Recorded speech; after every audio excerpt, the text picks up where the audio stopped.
ក្នុងពិធីជប់លៀង10 របស់ព្រះរាជវាំងដែលសុទ្ធតែជាការជួបជុំរបស់ពួកប្រជាល្បីរាជការស្នើទីនេះគឺពិតជាថ្នូរខ្លាំងណាស់ស្រាប់តែមានសម្លេងមួយបន្លឺឡើងទូបង្គំសូមសួរព្រះអង្គពេញចិត្តនឹងពិធីជប់លៀងនេះទេព្រះយុវ៉ាព្រះអង្គចាស់កំពុងឈរនៅក្បែរដងដែកហើយទត់ចោះទៅក្រោមទៅឯងពិតជាគិតថាថៃជប់លៀងនេះជារឿងដែលក៏ចាប់អារម្មណ៍មែនទេមើលចុះពួកអភិជនទាំងនោះកំពុងសម្រុកមិនដាច់សាពួកគេមកទីនេះក៏ព្រោះតែចង់ជួបមុខលោកអុកញ៉ាដែលកំពុងមានអំណាចនោះហើយយ៉ាងណាមិញអំណាចរបស់គេនៅតែបន្តកើនឡើងមិនឈប់ឈរហើយពេលនេះសំបីតែព្រះនាងមិនតែក៏មិនតែការដែលឈរនៅក្បែរនោះប្រញាប់ជួញញើដោយភាពអស់សង្ឃឹមទៅពេលទាន់ចាំអារាមទាំងនោះសុទ្ធតែជាការពិតមែនទេព្រះអង្គទៅពួកជនជាតិភាគខាងជើងនិងកងទ័ពរបស់លោកអុកញ៉ាកំពុងតែផិតគ្នាជាសម្ងាត់មែនទេ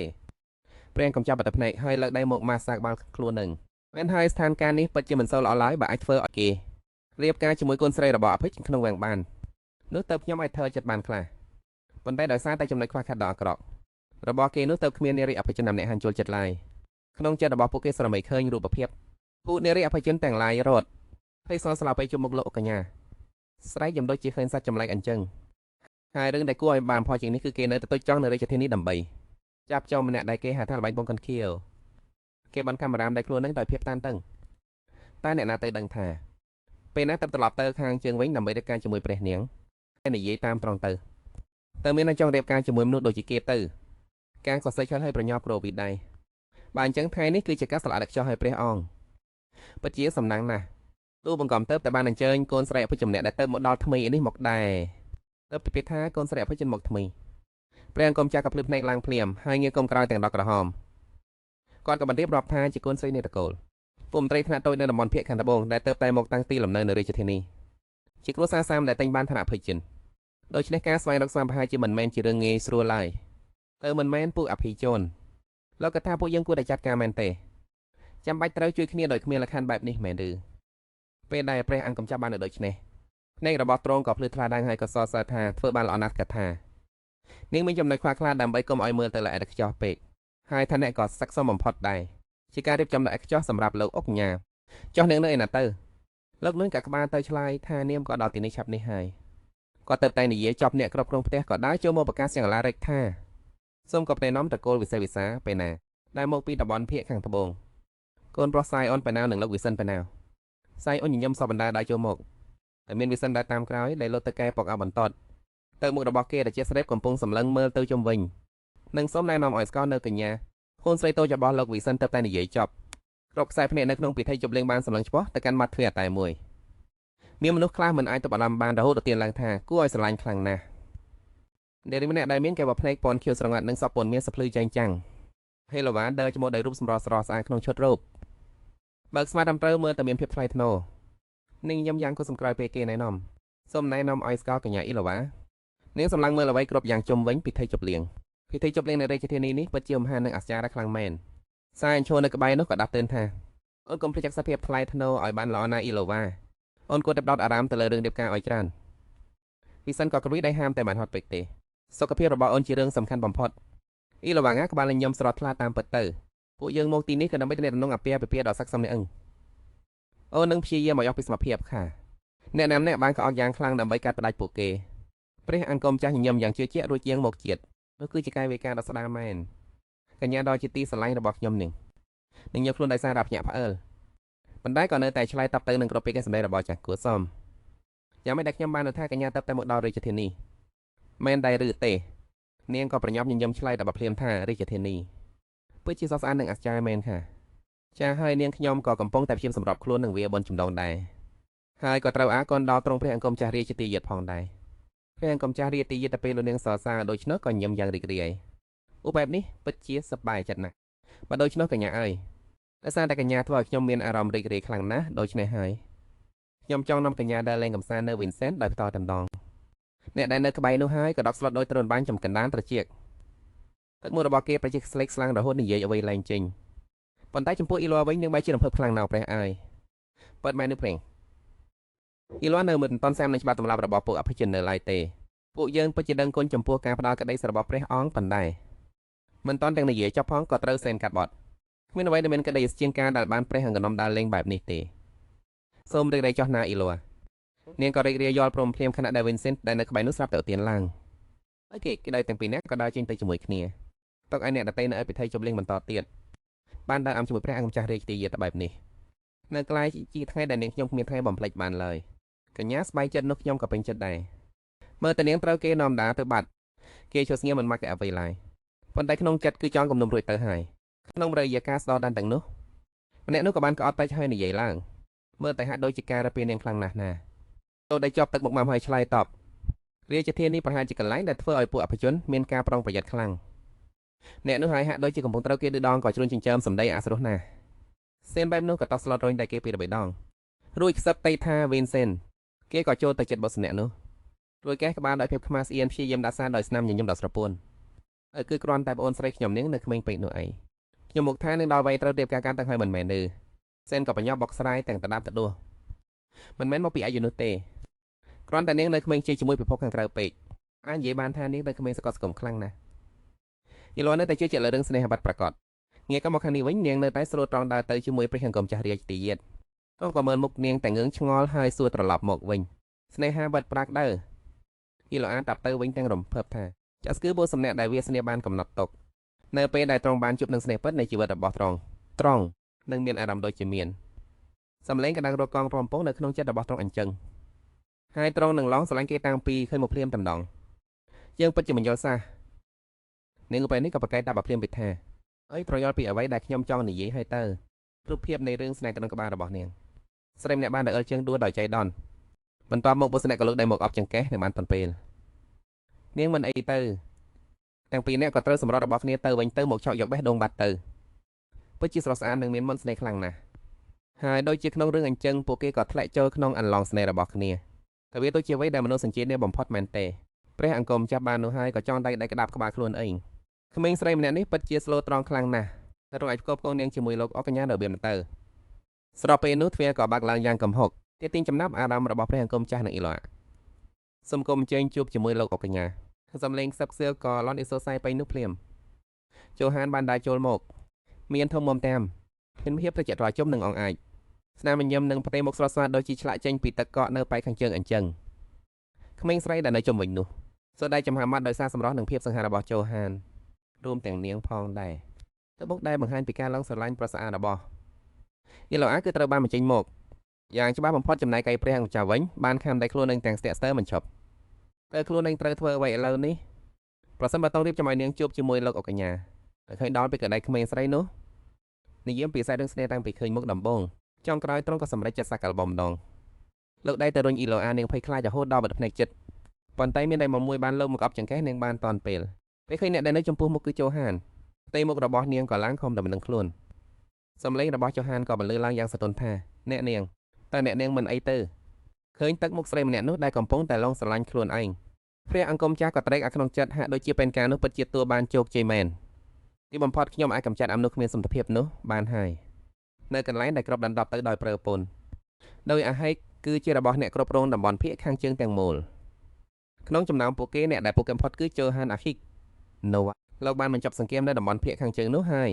ជាកន្លែងដែលត្រូវរងទុក្ខវេទនារាប់សិបឆ្នាំមកហើយត្រឹមតែមួយឆ្នាំបន្ទាប់ពីបានឡើងតំណែងជាដោយកលោកគឺជាព្រះនៃក្រាមលើសមរភូមិប៉ុន្តែមិនយូរប៉ុន្មានលោកបានក្លាយជាមនុស្សដែលពួកអភិជនក្នុងសង្គមអ្នកមានគេស្អប់ខ្ពើមបំផុតនៅលើតែមានការសាយជាច្រើនដែលសុទ្ធតែតាក់ទងនឹងត្បូងទទឹមពុនខៀវហេតុនឹងរបស់ត្បូងទទឹមពុនខៀវសេចក្តីរាយការណ៍អំពីការបង្ហាញខ្លួនរបស់ត្បូងទទឹមពុនខៀវសំឡេងស្រែកអង្រលើឡើងថាសូមមេត្តាផងជំនួយការមានការភ័យស្លន់ស្លោហូតដល់វាផាំងវិចមិនឈប់សូមលោកដល់សេចក្តីប្រកាសដែលមិនអាចទៅរួចនោះចេញវិញទៅរឿងនេះនឹងធ្វើឲ្យពួកកញ្ញាភ័យចិនទាំងឡាយខ្លាចចាហើយខ្លាចឆ្ងាយពីលោកអស់ហើយជូហានដែលត្រូវទឹកមកប្រឡាក់ពេញខ្លួនមានទឹកមុខមិនល្អសោះគេជុះស្នាមទឹកខ្មៅនៅលើមុខដោយក្តីមួម៉ៅប្រសិនបើមិនរំខានរឿងនេះទេម្លេះសំបងតំបខៀវនោះត្រូវជាប់កុកទៅហើយជំនួយការនៅតែបន្តរត់ដោយក្តីក្តោបក្ដួលបើអញ្ចឹងសូមមេត្តាលោកជួយរៀបការទៅចោះជំនួយការក្រវីដៃក្រវីជើងត្អូញត្អែលោកដឹងទេថាពួកទាហានយាវាំងសម័យនេះគេតឹងរឹងបណ្ណានិយាយតាមត្រង់ទៅប្រសិនបើមិនមែនព្រោះតែខណ្ឌចម្លៃរបស់លោកទេម្លេះសមការរៀបការសម្រាប់លោកគឺងាយស្រួលដោយបត់ចេញចឹងចងក្រោកចេញពីទៅធ្វើការហើយនិយាយថាខ្ញុំមិនអាចដល់ខណ្ឌនោះវិញបានទេលោកម្ចាស់ជំនួយការនិយាយមិនទាន់ចប់ផងក៏ត្រូវគេកាត់បត់ប៉ុន្តែប្រសិនបើមានស្រីម្នាក់ណាហានដាច់ចិត្តសម្រាប់ការជាមួយខ្ញុំតាមឡកខណ្ឌទាំងនេះខ្ញុំនឹងពិចារណាគេនិយាយទាំងសក់លើបលង ជំនួយការក៏យកដៃតកបាល់យំក្នុងចិត្តតែមានស្រីណាបែបហ្នឹងនៅលើលោកនេះទៅចូលហានអស់ការអាត្មត់ក៏និយាយដោយកំហឹងអញឥឡូវនេះទៅទីលានវឹកហាត់ជាមួយខ្ញុំគឺជារឿងដែលធ្វើឲ្យពួកអភ័យជំនាញការសោកស្ដាយនិងព្រួយបារម្ភហើយក៏គ្មានកញ្ញាណាម្នាក់ហានចូលចិត្តលោកឡើយលើកឡើងតែវីលវ៉ាត្រឡប់មកការពិតវិញពួកគេទាំងពីរនាក់នៅតែចាប់ដៃគ្នាលាស់មកឡើងក្រហមព្រឹងនាងនិយាយទាំងអ៊ីនខ្មាស់ថាសូមអរគុណលោកម្ចាស់ស្រាប់តែឈឺជើងមួយទំហឹងធ្វើឲ្យនាងស្រែកថាអុយឈឺណាស់កញ្ជើងរបស់ខ្ញុំហូវ៉ាន់មើលចោះក្រោមហើយនិយាយថាមើលតែកញ្ញាត្រូវការអ្នកអព្យាបាលហើយគេក៏ពោលពាក្យមួយខ្លះយើងចូលទៅក្នុងបន្ទប់ទៅកញ្ញាពីលាស់ភ្ញាក់ព្រឺរួចទៅទៀនថាអីគេរួចនាងក៏មកឡាកុំព្រឿងឆ្លើយតបថាចាបានចាស់ម្ចាស់សរញឹមចង់មាត់ក្របយ៉ាងគឺស្ថិតនៅក្នុងផែនការគេសៃខ្លាំបីក្នុងចិត្តហើយសរសើរខ្លួនឯងនេះពិតជាឆ្លាតមែនទឹកអ្នកដែលនៅជុំវិញឃើញគេសើចំណាក់ឯងក៏នឹងមើលមកគេដោយកសែភ្នែករើសអើងពិធីជប់លៀងនៅតែបានយ៉ាងសប្បាយរីករាយវិនសេនសេមកំពុងជួននិយាយគ្នាស្រាប់តែមានសំឡេងមួយបន្លឺឡើងតាក់ទាញចំណាប់អារម្មណ៍របស់វិនសេនតែនោះមិនជាកញ្ញាពីភាគខាងត្បូងមែនទេគេបែរទៅមើលកញ្ញាពីរនាក់ដែលកំពុងតែនិយាយដើមគ្នាហេតុអ្វីត្រូវជាលោកមិនមែនអ្នកផ្សេងទៅវិញហេតុអ្វីទៅតើមិនមែនខ្ពស់ពេកទៅសម្រាប់កញ្ញាកពីជុំតំណាក់នេះម្នាក់ក្នុងចំណោមពួកគេនិយាយដោយទឹកដីចំអាក់នាងមិនដឹងទេថាខ្លួននឹងកំពុងនិយាយខ្លះព្រះអង្គកំចាអង្គកនោះលោកមានកូនក្រៅអាប៉ាពីពីម្នាក់ទឹកមុខរបស់ Vincent Chin អ្នកគ្រប់គ្នាគេនិយាយថាលោកមានបញ្ហាផ្លូវភេទបន្ទាប់ពីមានកុំអ្នកនៅសមភូមិព្រះអើយលោកពិតជាឆ្នាំមែនសំឡេងនិយាយដើមនៅតែរំខានចាំវិញកំពុងតែស្រមីឃើញទឹកភាពពីឡាកំពុងភ័យខ្លាចពេលត្រូវព្រះអង្គចាស់នោះធ្វើបាបមិនតែបំណងបើលោកក៏នឹងរៀបការលោកប្រហែលជាចង់នាំប្រពន្ធទៅភៀកខាងជើងនៅដើម្បីមើលផ្ដេចគេនឹងដូចជាមិនអីចឹងអីគេណាទៅភៀកខាងជើងមែនទេពួកគេកាន់តែនិយាយទឹកមុខរបស់គេកាន់តែខ្មឹកងឹតទៅសាយតែឈរនៅក្បែរនោះក៏ញឹមស្ងួតហើយនិយាយថាត្រឹមត្រូវហើយអាកាសធាតុដូចជានឹងស្ងួតហួតហែងធ្វើឲ្យយើងញ័រខ្លួនត្រជាដល់ឆ្អឹងហើយជាមួយនឹងការរើសអើងផ្សេងទៀតជាពិសេសនៅទីនេះមនុស្សភាគច្រើនមិនបានសំបីតែពីរបីថ្ងៃផងសមីឃើញរូបភាពរបស់អ៊ីឡូអាហើយកំពុងញរញ៉ាក់ដោយសារភាពត្រជាក់ធ្វើឲ្យទឹកមុខរបស់គេកាន់តែអាក្រក់ទៅទៀតកញ្ញារូបនោះនៅតែមិននិយាយហើយពិនិត្យមើលលក្ខខណ្ឌអាភិភិបដ៏អាក្រក់ទាំងនោះក៏đãចូលទៅចិត្តហើយបាក់បាននិយាយតើអ្នកអាចពន្យល់ឲ្យខ្ញុំបានច្បាស់លាស់ជាងនេះបានទេគេសង្កត់សម្លេងយ៉ាងខ្លាំងតែលក្ខខណ្ឌអាភិភិបទាំងនោះគឺទៀមទាត់អ្វីប្រាទៅឃើញភ្លើងកំហឹងឆាប់ឆេះនៅពីក្រោយខ្នងរបស់គេអ្នកទាំងពីរមិនអាចទប់អារម្មណ៍ភ័យខ្លាចបានឡើយងាកទៅខាងអ៊ីឡូអានៅក្នុងបន្ទប់ដ៏ស្ងប់ស្ងាត់មួយពន្លឺព្រះជាចាំងចូលមកក្នុងបន្ទប់ដ៏ធំធេងមានតែអ្នកទាំងពីរអ្នកប៉ុណ្ណោះហនអន់ចុះហើយលើកជើងរបស់អ៊ីឡូអានាងស្រីធ្ងរដោយការឈឺចាប់បន្តិចសំភ័យទៅសោយខ្ញុំបន្តិចណាតែសាឡុនត្រូវបានដាក់ស្រោមដៃចេញគេលើកជើងរបស់នាងឡើងយ៉ាងធំអ៊ីឡូអា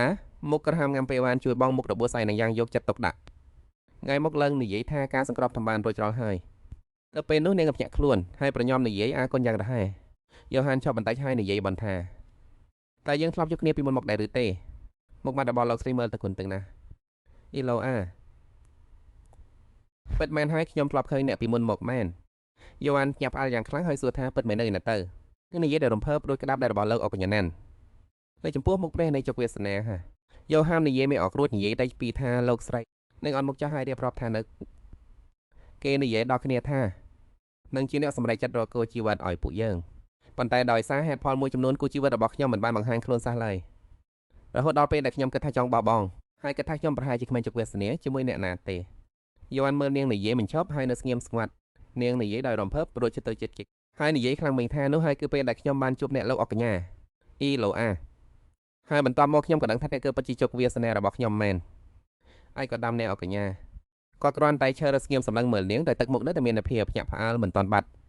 នាងញឹមស្រស់ថ្លាដូចជាត្រៀមខ្លួននឹងនិយាយម្យ៉ាងរួចស្រែកខ្លាំងប្រកាសថាខ្ញុំស្រឡាញ់អ្នកតាំងពីឃើញមុខលើដំបងឯក៏តំអ្នកអុកញ៉ាជាប់ខ្សែភ្នែករបស់នាងប្រែជាមុតមមសូមមេត្តារៀបការជាមួយខ្ញុំចោះតែត្រូវនាងសារភាពស្នេហ៍ដោយមិនដឹងខ្លួនបែបនេះគាត់បានត្រឹមតែជ្រើងឆ្ងល់និយាយអ្វីមិនចេញឡើយនៅពិធីជប់លៀង Vincent កំពុងតែរត់រកនាងយ៉ាងស្លន់ស្លោគ្រប់ទីកន្លែងគេដើរទៅគិតទៅដល់សម្ដីនឹងការពីមុននេះរហូតខានថ្មីសង្កត់កំហឹងពួកគេនិយាយថាឯកតំអ្នកអុកញ៉ានៅបញ្ជូននាងទៅតំបន់ខាងជើងដ៏ស្ងួតហួតហែងនោះហើយថែមទាំងមិនព្រមតែងតាំងនាងក្នុងតំណែងជាជំទាវអ្នកអុកញ៉ាទៀតផងនាងនឹងមិនត្រូវបានគេទស្សស្គាល់ថាជាប្រពន្ធផ្លូវការឡើយចុះបែបនេះនាងត្រូវរងទុក្ខវេទនាខ្លាំងប៉ុណ្ណាទៅសេអានប្រញប់រត់តាមពីក្រោយចាប់ដៃរបស់ Vincent រួចកថាចាំបន្តិច Vincent គេរើមរាស់ឲ្យស្រែកថាលែងតែខ្ញុំ ខ្ញុំត្រូវតែទៅរកអ៊ីឡូអាវិញសិនចាប់ផ្ដើមបាត់បង់ការគ្រប់គ្រងខ្លួនហើយស្រែកខ្លា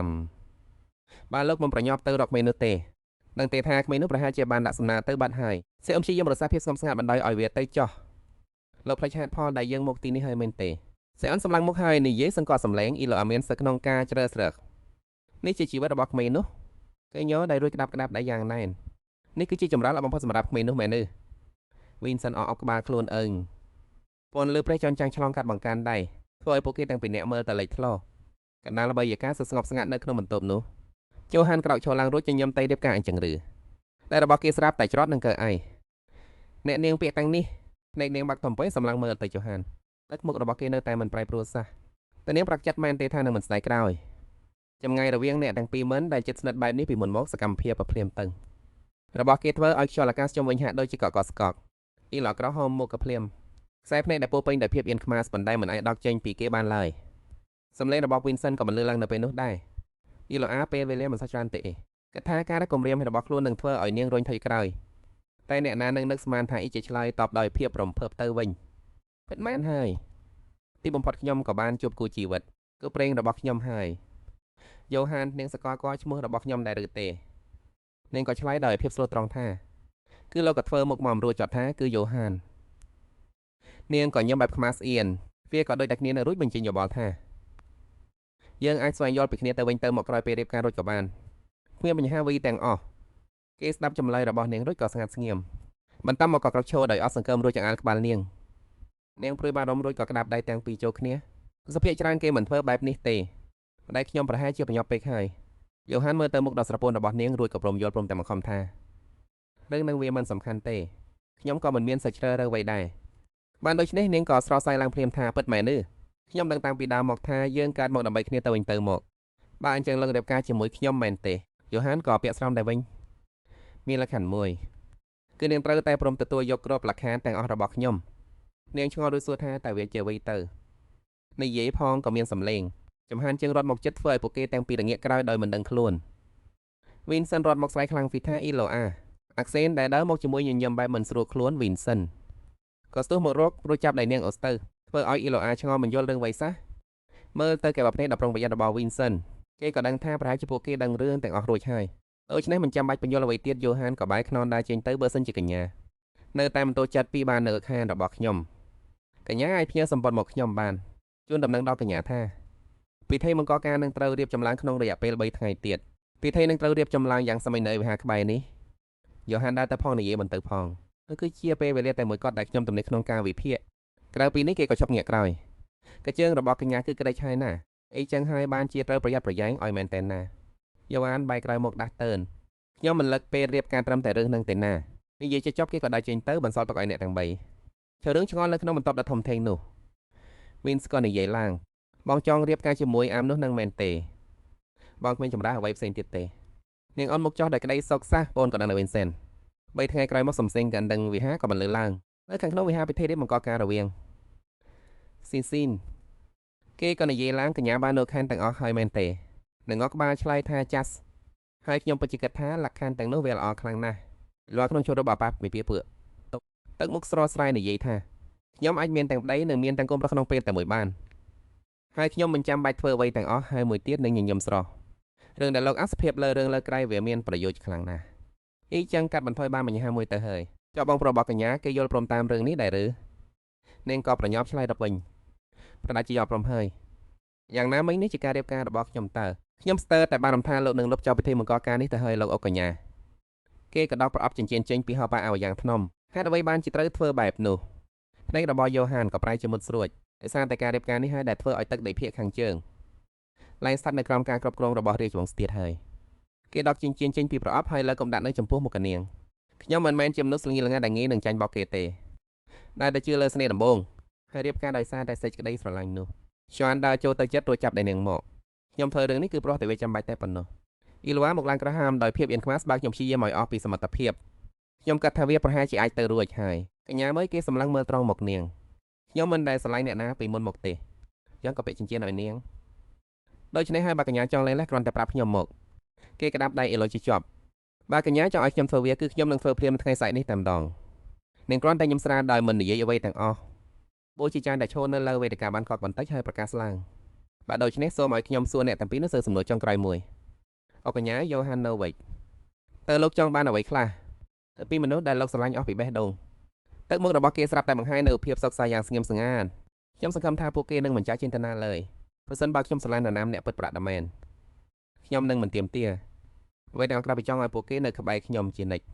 បូជាចាសួរទៅទៀតចុះនាងវិញកញ្ញាឆ្លើយយ៉ាងស្រទន់ថាគឺភាពស្មោះត្រង់នឹងគ្នាព្រោះវាជារឿងដែលពិបាកបំផុតដែលខ្ញុំគិតថាខ្ញុំអាចផ្ដល់ឲ្យបាននោះហើយជាមូលហេតុដែលប្រសិនបើខ្ញុំស្រឡាញ់នរណាម្នាក់ពិតប្រាកដមែនខ្ញុំក៏ចង់ឲ្យពួកគេមានភាពស្មោះត្រង់ជាមួយខ្ញុំជានិច្ចដែរបូជាចាសញញឹមហើយនិយាយថាល្អណាស់តើអ្នកទាំងពីរពិតជាសញ្ជាថានឹងផ្ដល់ឲ្យគ្នាទៅវិញទៅមកនៅភាពស្មោះត្រង់ក៏ដូចជាភាពស្ថិរក្នុងជីវិតអាពាហ៍ពិពាហ៍មែនទេពួកគេទាំងពីររសំព្រមគ្នាថាខ្ញុំសូមសន្យាសាព្រាប៉ុណ្ណោះហើយជុំវិញវិហារព្រមទាំងសម្លេងរបស់បូជាចាសបានបន្លឺឡើងបាទដូច្នេះចាប់ពីពេលនេះទៅខ្ញុំសូមប្រកាសថាអ្នកទាំងពីរបានក្លាយជាប្តីប្រពន្ធទៅនឹងគ្នាជាផ្លូវការហើយពេលថ្ងៃនេះចាប់ផ្ដើមរៀបនឹងអស្តាងកតបន្ទាប់ពីពិធីមង្គលការបានបញ្ចប់អ៊ីឡូអាបងប្រុសទាំងពីរអ្នកបាននិយាយលេខគ្នាវិនសិននិយាយដោយសម្លេងស្ងប់ស្ងាត់ទៅកាន់អ៊ីឡូអាថាបើអូនដូរចិត្តអូនអាចត្រឡប់មកវិញបានគ្រប់ពេលដែលអូនចង់នាងក៏ញឹមទៅចំរីនរឿងនោះនឹងមិនកើតឡើងជាដាច់ខាតค่ะវិនសិនញញឹមស្រាលហើយនិយាយបន្តគ្រាន់តែថាសូមប្រកាសថាពួកយើងនឹងបានជួបគ្នាទៀតហើយត្រូវតែនៅរត់ទាំងពីរអ្នកណាអ៊ីឡូគាត់តែក្តាស់មុំសម្លឹងមើលគេกับភ្នែកភ្លឺថ្ល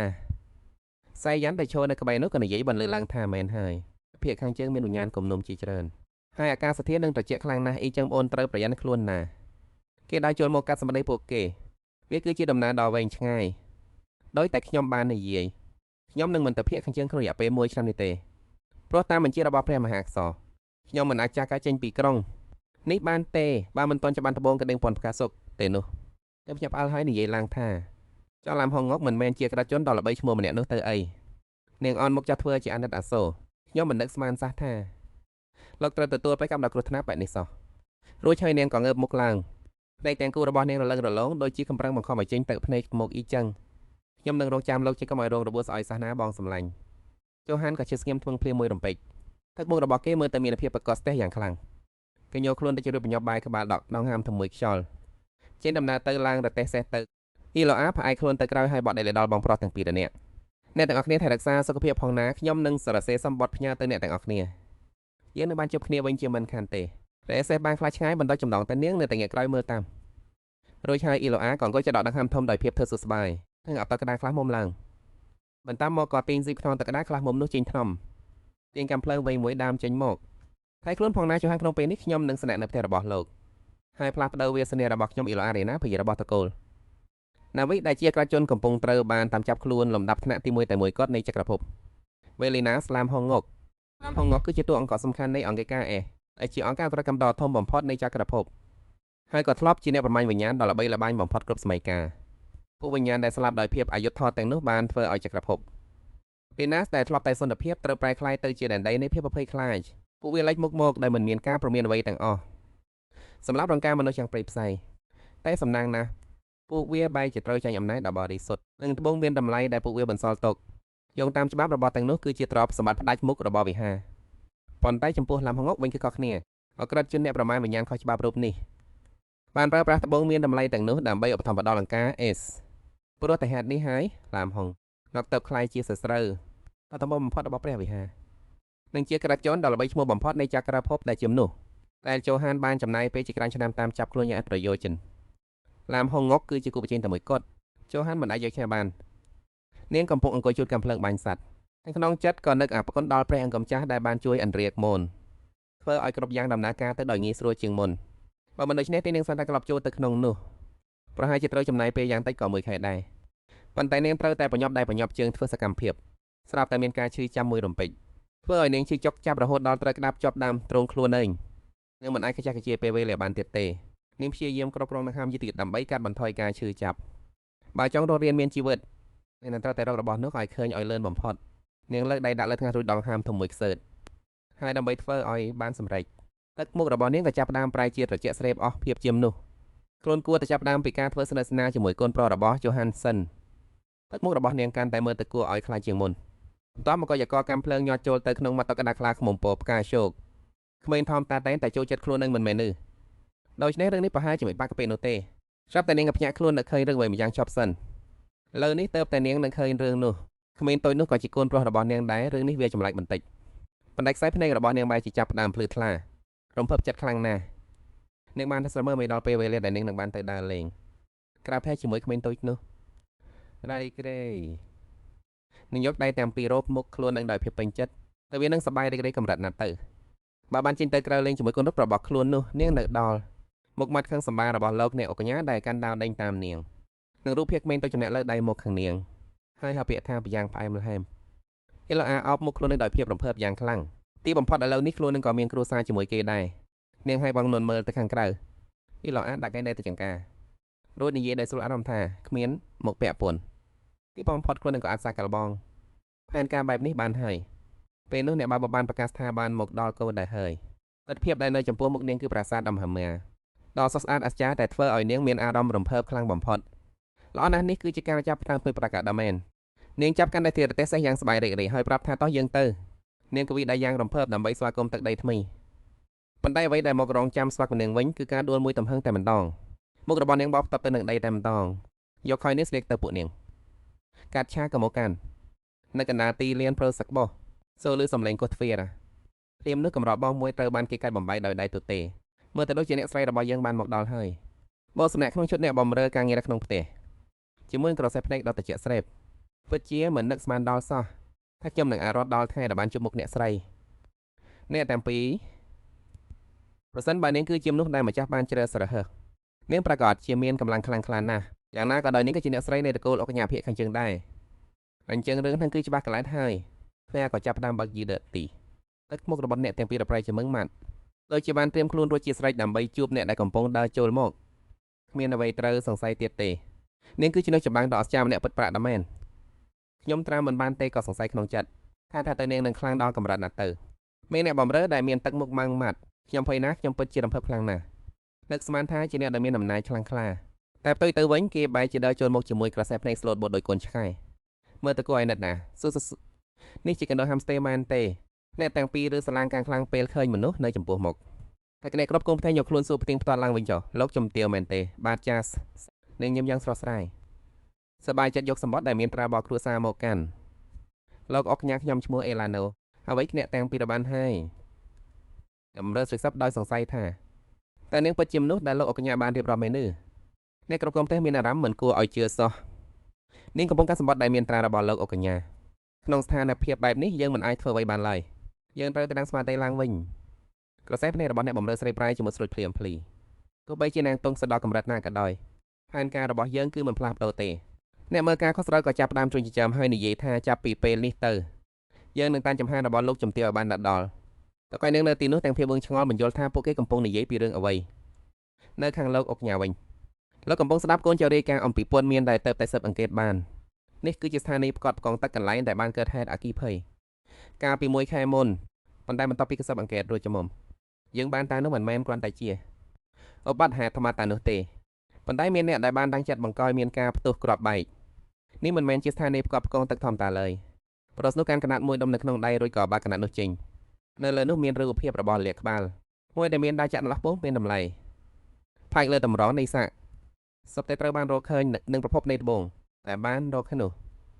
លោកអុកញ៉ាឆ្លើយតបដោយទឹកមុខត្រជាក់ស្រេបថាខ្ញុំយល់ហើយនេះប្រហែលជាទីស្នាក់ការកណ្ដាលនៃអង្គការ S ដែរសាកសពត្រូវបានសង្ស័យថាអាចមានជាប់ពាក់ព័ន្ធនឹងត្បូងទទឹមពន្ធខៀវជួយយកវាទៅកាន់ព្រះវិហារទៅនៅពេលទីរឿងនោះនឹងអាចបញ្ជាក់បានថាតើវាពិតជាបណ្ដាលមកពីត្បូងទទឹមពន្ធខៀវពិតមែនឬអត់ខ្ញុំយល់ហើយលោកកំចាស់ព្រោះតែនៅពីក្រោយក៏ចាប់ផ្ដើមស្ទាក់ស្ទើរហើយក៏នៅមានរឿងតាក់ទងនឹងការស៊ើបអង្កេតលើលោកជំទាវទៀតអ៊ីឡូអារ៉េកាមកមើលទៅដូចជាការជួបគ្នាលើកដំបូងរបស់នាងជាមួយព្រះកំចាគឺនៅឯពិធីជប់លៀងនោះពិតមែនបងប្រុសរបស់នាងពិតជាមានការប្រុងប្រយ័ត្នខ្លាំងណាស់ប៉ុន្តែដោយសារតែនាងតែទទួលបានកូនមងារកាលពីពេលថ្មីនេះប៉ុណ្ណោះដូច្នេះមិនសូវមានព័ត៌មានច្រើនអំពីនាងប៉ុន្មានទេយើងចាំបាច់ត្រូវកផុសតាមបន្ថែមដើម្បីបញ្ជាក់ថាតើនាងពិតជាចាកម្មរបស់ព្រះអង្គចាស់មែនឬអត់លោកអុកញ៉ានិយាយដោយស្ងៀមស្ងាត់ក្នុងចិត្តមិនបាច់ខ្វល់ទេនាងប្រាក់ដែលជីមនោះដែលគួរឲ្យសង្ស័យខ្លាំងណាស់កំងឲ្យពួកអ្នកបម្រើត្រូវតាមដាននាងឲ្យបានដិតដល់អ្នកបម្រើចំណិតក៏មានការងឿងឆ្ងល់បន្តិចហើយសួរថាចោះលោកអុកញ៉ាបើសិនជាចុងក្រោយគ្មានរឿងអ្វីកើតឡើងទៅជាយ៉ាងណាគ្មានរឿងអ្វីកើតឡើងយ៉ាងនឹងឬទៅមុខរបស់អ្នកបម្រើចំណិតក៏ចាប់ផ្ដើមមានការអៀនខ្មាសតែទាំងពីររបស់គេដាប់ចូលគ្នាយ៉ាងណាដោយមិនដឹងខ្លួនប្រសិនបើនាងមិនមែនជា មនុស្សក្បត់ឬក៏ជាមនុស្សអាក្រក់ដោយលោកគិតមែននោះនឹងមានរឿងអ្វីកើតឡើងចឹងសំឡេងរបស់គេក៏ប្រែជាគួរឲ្យអាណិតដោយវ័យដែលអ៊ីឡូអាលោកអាចនឹងបាត់បង់សេចក្តីស្រឡាញ់មួយដែលមិនអាចយកត្រឡប់មកវិញបានទៀតឡើយប៉ះសិនបើរឿងនោះកើតឡើងមែនទឹកមុខរបស់លោកអុកញ៉ានៅតែត្រជាក់ស្រែកមិនប្រែប្រួលសំបីតែបន្តិចវាពិតជាគួរឲ្យស្ដាយមែនងាកទៅខាងវិមានដែលកំពុងតែមានព្រិលធ្លាក់អ្នកបម្រើនិងអ្នកគ្រប់គ្រងផ្ទះបានឈររងចាំស្វាគមន៍នឹងយ៉ាងរៀបរយសូមស្វាគមន៍លោកជំទាវអ៊ីឡូអានៅវិញអ្នកទាំងពីរបានណែនាំខ្លួនដោយធម្មជាតិថាខ្ញុំឈ្មោះ Biden ជាអ្នកគ្រប់គ្រងផ្ទះដែលនឹងចាំបម្រើលោកជំទាវចាប់ពីពេលនេះទៅឬអីខ្ញុំឈ្មោះសេណានិងញញឹមយ៉ាងរាក់ទាក់នឹងមានគួរសមទៅកាន់អ្នកទាំងពីរដើម្បីកុំឲ្យមើលទៅហាក់ដូចជាគ្មានមេយាទអ្នកគ្រប់គ្រងផ្ទះបានយកដៃបាំងមាត់ហើយនិយាយថាពួកយើងតាមពិតទៅគួរតែរៀបចំការស្វាគមន៍លោកជំទាវឲ្យបានឡារឹកជាងនេះខ្ញុំសូមអភ័យទោសផងដែលមិនបានធ្វើបែបនោះពួកយើងកំពុងរវល់រៀបចំសមាគមនេះប៉ុន្តែនៅពីក្រោយនោះពួកគេបង្ហាញទឹកមុខចកចកួរឲ្យខ្លាចការដែលមិនចេញទៅសមលោកជំទាវដែលជាប្រយ័ត្នរបស់កញ្ញាវាជារឿងមិនសមរម្យដែលមិនអាចលើកឡើងឲ្យបានសម្បីតែអ្នកដែលមានប្រវត្តិជាគ្រួសារធម្មតាក៏ដោយក៏ការមើលងាយបែបនេះប្រាដជារឿងដែលមិនអាចត្រឹមបានដែរលោកជូបានបញ្ជាអ្នកត្រូវតាមដាននាងឲ្យជាប់ប៉ុន្តែវិធីដែលល្អបំផុតគឺត្រូវធ្វើឲ្យអ្នកដែលគួរឲ្យសង្ស័យម្នាក់នេះបង្ហាញខ្លួនពិតចេញមកកូនស្រីម្នាក់ដែលមកពីភាគខាងត្បូងប្រាដជាមានអារម្មណ៍ថាពិបាកខ្លាំងណាស់តែត្រូវមកតាមរស់នៅលើដីភាគខាងជើងដ៏លំបាកមួយនេះបើធៀបនឹងភាគខាងត្បូងដែលមានរៀបជាពិធីជប់លេងរាល់យប់នោះទីនេះគឺសំឡេងមួយបានបន្លំថាលោក Biden អូមាននៅភាគខាងជើងនេះមើលទៅអ្នកទាំងពីររងចាំមើលឲ្យនាងចេញកន្ទុយប៉ុន្តែមិននឹកស្មានថាអ៊ីឡូអាបែរជាមានភាពរំភើបនៅពេលដែលឃើញដល់ទេសភាពដែលបានឃើញក្នុងវិមានធ្វើឲ្យអ្នកបំរើទាំងពីរភ្ញាក់ផ្អើលរហូតហាមកថ្លុងវាដូចជាវិមានសម្រាប់ព្រះនឹងអ៊ីចឹងវាទំហើយស្អាតខ្លាំងណាស់ខ្ញុំធ្លាប់បានអានវានៅក្នុងសិភៅការពីមុនមកព្រះនាងដែលរស់នៅឯកំពូលវិមាននោះមែនទេនាងមើលទៅអ្នកបំរើទាំងពីរដោយរីករាយថាខ្ញុំពិតជាសប្បាយចិត្តណាស់ហាក្នុងពេលដែលយើងអាចរត់នៅក្នុងប្រាសាទដ៏អស្ចារ្យបែបនេះបានលោកអ្នកមើលការខុសត្រូវក៏អ៊ីនខ្មាស់ហើយអេះក្បាលគឺថាឃើញបែបនេះមេស្រីម្ដាក៏ខឹងខ្លាំងរហូតដល់អ្នកមើលការខុសត្រូវមួយដែររួចនិយាយដោយទឹកមុខម៉ាំងម៉ាត់តែយើងអាចធ្វើអ្វីបានទៅការរស់នៅដោយមុននេះឥឡូវវានឹងកាន់លំបាកជាងមុនទៅទៀតណាក្រសែភ្នែករបស់នាងប្រែជាត្រជាក់ស្រេបដោយដែលអ្នកស្រីបានឃើញហើយតំបន់ខាងជើងនេះជាកន្លែងដែលត្រជាក់ខ្លាំងណាស់ចំណងចំណូលចិត្តដល់ផ្នែកទាំងឡាយដោយជាការរៀបការវាមិនមែនគ្រាន់តែជាការលំបាកធម្មតាទេតែសម្បីតែការតបេះផ្កាក៏មិនមែនជារឿងងាយស្រួលដែរនាងធ្វើមុខងឿងឆ្ងល់ហើយសម្លឹងមើលទៅមេស្រីបំរើហើយហេតុអ្វីបានជាត្រូវតបេះផ្កាវាជាទំនៀមទម្លាប់របស់តំបន់ខាងជើងមែនទេសម្ដីនេះធ្វើឲ្យមេស្រីបំរើនិយាយឡើងចេញកាម្ដងនាងស្រីក្អាកក្អាយបានជាត្រូវទៅបេះផ្កាទៅឲ្យជ្រើសរើសខ្ញុំសុំទៅចាក់គំនុំម្នាក់ឲ្យដឹងរឿងជាងពេលនេះធ្វើឲ្យមេស្រីបំរើភ្ញាក់ផ្អើលយ៉ាងខ្លាំងតំបន់ខាងជើងមិនបានខើដល់អ្នកនោះទេអ្នកស្រីដែតនិយាយខុសស្មាត់ហើយនាងក៏ប្រញាប់កែសម្រួលស្ថានភាពភ្លាមអូត្រូវហើយខ្ញុំគ្រាន់តែនិយាយលេងទេចោះយ៉ាងណាក៏ដោយកូនប្រុសរបស់ខ្ញុំនៅឯណាទៅខ្ញុំចង់ជួបកូនឥឡូវនេះអ្នកមើលការគាត់ត្រូវមានអារម្មណ៍មិនស្រួលក៏និយាយឡើងខ្ញុំបានសម្រាប់ជូនលោកកូនប្រុសឲ្យបានជារួចហើយតែប្រហែលជាកំពុងតែនៅក្នុងបន្ទប់របស់គាត់លោកកូនប្រុសគាត់ជាមនុស្សស្អិញច្រើនពេលបែបនេះនាងក៏អន់ក្បាលគិតអ្វីម្យ៉ាងដោយមិនបានចាប់អារម្មណ៍នឹងពាក្យរបស់មេស្រីបំរើឡើយដែលកំពុងគិតចង់នាំនាងត្រឡប់ទៅបន្ទប់វិញនាងសម្លឹងមើលមេស្រីបំរើដោយក្រសែភ្នែករងចាំអញ្ចឹងខ្ញុំទៅជួបកូនដោយខ្លួនឯងក៏បានអ្នកជួយនាំខ្ញុំទៅបន្ទប់កូនប្រុសខ្ញុំបានទេនាងចាប់ផ្ដើមដើរទៅមុខតែពួកយើងមិនទាន់ទទួលបានការអនុញ្ញាតឲ្យលោកកូនប្រុសជួបអ្នកទេណាទាំងពីរនេះមិនតែមកចាត់ខ្លាំងមិនដឹងត្រូវធ្វើបែបណានៅចំពោះមុខក្រសែភ្នែកដ៏រងចាំរបស់នាងតែនាងពិតជាចង់ធ្វើបែបនេះមែនទេយើងមិនអាចខ្នៀងបានទេនាងកំពុងតែតន្ទឹងរង់ចាំយ៉ាងខ្លាំងក្នុងការជួបកូនប្រុសតែបានស្វោករបស់នាងជូនពរលោកកូនប្រុសលៃអូអ្នកមើលការខុសត្រូវក៏គេទៀតតែពួកយើងអាចចូលទៅបន្តិចបានទេម៉ារបស់លោកកូនប្រុសមកជួបលោកហើយរាងកាយតូចច្រឡំមួយបាក់កទ្វារលែកជានៅសំឡេងដែលគាត់ឲ្យស្លាញ់នឹងអៀនព្រានអ្នកណាគេនៅទីនោះនាងសម្លឹងមើលទៅនាងសម្លឹងមើលក្មេងប្រុសនៅចំពោះមុខដោយកែភ្នែកពោពេញដោយក្តីស្រឡាញ់គួរឲ្យស្រឡាញ់ខ្លាំងណាស់គេពិតជាគួរឲ្យស្រឡាញ់ទាំងវ័យតែក្នុងក្បាលរបស់នាងសាប់តែគិតទៅដល់រឿងណាវ៉ារាប់សិបអំពីជីវិតរស់នៅជាមួយក្មេងតូចចំណែកនេះកូនប្រុសរបស់ម៉ាក់កូនកំពុងរងចាំម៉ាក់មែនទេបាទអញ្ចឹងចាប់ពីពេលនេះទៅម៉ាក់នឹងលេងជាមួយកូនឲ្យពេញទំហឹងតែម្ដងរូបភាពដែលនាងស្រមៃគឺមេខៀវស្រងាត់ពួកគេទាំងពីរអ្នកកំពុងរត់លេងដេញចាក់គ្នាយ៉ាងសប្បាយរីករាយនាងក៏ចាប់ផ្ដើមនិយាយស្វាគមន៍ក្មេងប្រុសនោះយ៉ាងរាក់ទាក់សួស្តីអញជាកូនឈ្មោះលីអូមែនទេម៉ាក់ឈ្មោះអេឡូណានាងមិនតាន់តែងនិយាយចប់ផងសំឡេងក្មេងប្រុសនោះក៏ឆ្លៃដល់បំវិញដោយកំហឹងថានាងនឹងហើយលីអូកឹងរហូតដល់ធ្វើម៉ាត់ស្រួចគួរឲ្យស្រឡាញ់មិនមែនខ្ញុំបានបើមិនតាន់បានជួនដំណឹងប្រាប់ខ្ញុំមុននោះក្តីស្រមៃចង់ខ្លាយចំណាយដល់អស្រាប់តែលេបាត់អស់ក្នុងចិត្តរបស់អេឡូណាងក់ក្បាលបន្តិចសុំទស្សនាម៉ាគ្រាន់តែចង់មកនិយាយសួស្តីកូនតែប៉ុណ្ណោះលីអូគេបែរមុខចេញនេះខ្ញុំវល់បន្តិចហើយ នាងនៅតែព្យាយាមតាក់ទាញចំណាប់អារម្មណ៍គេបើអញ្ចឹងចាំបន្តិចទៀតយើងហូបអាហារពេលល្ងាចជាមួយគ្នាណាលីអូពិតជាក្មេងរឹងរូសតែគួរឲ្យស្រឡាញ់មែនរឿងនឹងប្រហែលជាបាក់បន្តិចហើយថ្ងៃនេះខ្ញុំត្រូវជួសជុលត្រចៀកដែលដៃរបស់តកតាក្រៃទន្សាយនេះនាងបានត្រឹមតែញឹមស្ងួតអីបីដល់នឹងសេនាកំពុងឈរមើលពីចម្ងាយហើយសើចតិចពិតដូចអ្វីដែលពួកគេគិតមែនវាពិបាកណាស់ក្នុងការដណ្ដើមចូលចិត្តទុកដាក់ពីនៃតូចគ្រាន់តែត្រូវបានដាក់សេធើងតូចតាចដូចជាលេងល្បែងក្មេងតៅបែបនេះប្រហែលជានាងកំពុងតែមានអារម្មណ៍ខ្មាស់សាត់អៀនខ្លាំងណាស់នាងច្បាស់ជាគុំប៉ុន្តែខកចិត្តខ្លាំងហើយប៉ុន្តែតន្សាយប្រូននៅក្នុងការសម័យរបស់អេឡូណាតដូចជាមានការពួយប៉ារំអញ្ចឹងទេម៉ាក់យល់ហើយរឿងនេះច្បាស់ជាធ្វើឲ្យប៉ះពាល់ដល់ទន្សាយដល់គួរឲ្យអាណិតមួយនោះខ្លាំងណាស់ត្រចៀកកំពុងហូរឈាមច្រើនណាស់អញ្ចឹងហើយបានជាត្រូវតែព្យាបាលវាជាបន្ទាន់លេអូសម្លឹងមើលនាងតែងឿងឆ្ងល់អេលូណាដាប់ដៃណែនធ្វើឲ្យគេភ្ញាក់អីផើជីវិតរបស់សៃនៅកំគ្រោះថ្នាក់ហើយណាម៉ាក់នឹងមិនរំខានកូនឡើយចាំយើងហូបអាហារពេលល្ងាចជាមួយគ្នានៅស្អែកក៏បានឃើញនាងយកច្រឡំអីមួយយ៉ាងលេអូក៏ប្រញាប់ខាត់នាងឲ្យភ្លាមតែនាងមិនខ្វល់ឡើយហើយក៏ហុយដៃឈើមួយដើម្បីក្មេងប្រុសនេះម៉ាក់ឲ្យកូនណានាងញញឹមយ៉ាងរាក់ទាក់ម៉ាក់សង្កឹមថាកូននឹងចូលចិត្តវាណាលេអូមិនពេញចិត្តនឹងដើរឈើនោះសោះក៏មកឲ្យខ្ញុំអីខ្ញុំគ្មានចំណាប់អារម្មណ៍នឹងរបស់លេងកំបាក់កំបោកបែបនេះទេនាងគិតក្នុងចិត្តថាក្មេងម្នាក់នេះមើលទៅហាក់ដូចជាចូលចិត្តការទូនេះដែរតើឬមួយក៏មកពីគេកំពុងតែអៀននាងសម្លឹងមើលទៅគេដោយក្តីស្រឡាញ់ស្មោះត្រង់ទោះជាយ៉ាងណាក៏ដោយកូនព្រមទួយកការទូនេះបានទេនេះជាការដំបងដែលម៉ាក់កជូនកូនប្រុសរបស់ម៉ាក់ពេលលោកពាក្យថាកូនប្រុសលីអូក៏ខឹងភ្លាមហើយបិទជាណោចោលទៅលើយ៉ាងខ្លាំងគេនិយាយដោយទឹកមុខហងងឹតសូនតាមពិតទៅខ្ញុំប្រហែលជាជាប់ម្លាយកាដូដែលអ្នកជូនខ្លាំងណាស់បើសិនបើនាងមិនធ្វើកាយវិការស្និទ្ធស្នាលហួសហេតុជាមួយខ្ញុំបែបនេះព្រោះវាធ្វើឲ្យខ្ញុំមានអារម្មណ៍ថាមិនស្រួលខ្លួនសោះបន្តិចសោះឡើយពេលត្រឡប់ចូលក្នុងបន្ទប់វិញអ៊ីឡូក៏ដោយក្តីសុខសប្ថាលើប្រហែលជាស្អំនាងខ្លាំងណាស់មិនជារឿងគួរឲ្យភ្ញាក់ផ្អើលអ្វីឡើយបើក៏ទៅគេគឺជាកូនប្រុសរបស់យូហានកាយវិការមុតស្រួចនោះពិតជាដូចគ្នាបេះដាក់តែម្ដងប៉ុន្តែទោះជាយ៉ាងនេះពិតជាគួរឲ្យស្រឡាញ់ណាស់តែនាងគួរតែសាកបងខាន់ថ្មទាំងពីរនោះមើលម្ដងតល្អទេកំពុងតែគិតរឿងនេះរឿងនោះស្រាប់តែមានសម្លេងមួយបន្លឺឡើងជំរាបសួរលោកជំទាវអៃដិនអនក្បាលគោរពអាហារពេលល្ងាចយប់ជំរួចរាល់ហើយទៀនបែរដេញញញឹមបែបចំអកខ្ញុំមានអារម្មណ៍ថាអាណិតនាងបន្តិចហើយមុខហូបនៅតំបន់ខាងជើងនេះយ៉ាងខ្លាំងពីសំណាក់ប្រទេសអតីតជាយូរមកហើយប៉ុន្តែនឹងផ្លែឈើស្រស់គឺជាគ្រឿងផ្សំបណ្ណាត់បំផុតនៅទីនេះដូច្នេះរាល់មុខហូបដែលពួកគេលើកមកសុទ្ធតែជាសាច់ដំណិនដែលពិបាកនឹងទទួលទានហើយដោយសារតែពួកគេកម្រនឹងប្រើប្រាស់កិច្ចសាសនាទើបធ្វើឲ្យអាហារទាំងនោះគ្មានរសជាតិអ្វីសោះតែម្ដងទោះបីជាមនុស្សម្នាក់នោះមានសភាពសម្រាប់ខ្លួនបានល្អប៉ុណ្ណាក៏ដោយក៏គ្មានផ្លូវដែរដែលពួកគេនឹងពិតជាចូលចិត្តអាហារបែបនេះបាននោះប៉ុន្តែអ្នកណាតែនឹងស្មានថាបន្ទាប់ពីបានផ្លក់រសជាតិអាហាររួចអ៊ីឡូអាបែជាញឹមយ៉ាងរីករាយទៅវិញនេះជាសាច់ដែលទំបំផុតដែលធ្លាប់ញ៉ាំក្នុងជីវិតរបស់ម៉ាក់តែម្ដងអ៊ីឡូអាសើសើមិនដាច់ពីមាត់នាងគិតថាការដែលអាចញ៉ាំអាហារបែបនេះបានរាល់ថ្ងៃបែបនេះធ្វើឲ្យនាងមានក្តីសុខខ្លាំងណាស់ហើយនាងកំពុងនិយាយលេងយ៉ាងសប្បាយរីករាយជាមួយចុងភៅមិនដឹងតែញឹមទេនាងបានដោះស្រាយជាងអ្វីដែលគាត់បានគិតទៅទៀត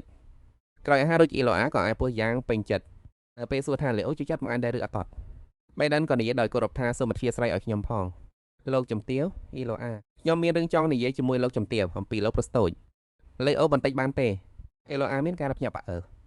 ទឹកមុខរបស់គាត់ពិតជាមិនណាស់ខ្ញុំសូមអង្វរលោកជំទាវសូមកុំតាន់អានប្រញាប់ប្រញាល់ចូលទៅជិតលោកប្រុសតូចអីក្មេងម្នាក់នេះគេរងទៅវេទនានឹងច្រើនណាស់ហើយកាលពីមុនពេលដែលលោកអុកកញ្ញាយូហានបានប្រកាសពីលក្ខខណ្ឌនៃការរៀបការមានកូនស្រីអភិជនជាច្រើនអ្នកដែលចង់បានតំណែងជាលោកជំទាវនៃត្រកូលអុកកញ្ញាក៏បាននាំគ្នាមកដល់វិមាននេះពួកគេធ្វើជាកន្លែងបន្លំធ្វើចំដែររបស់ក្មេងតូចនោះ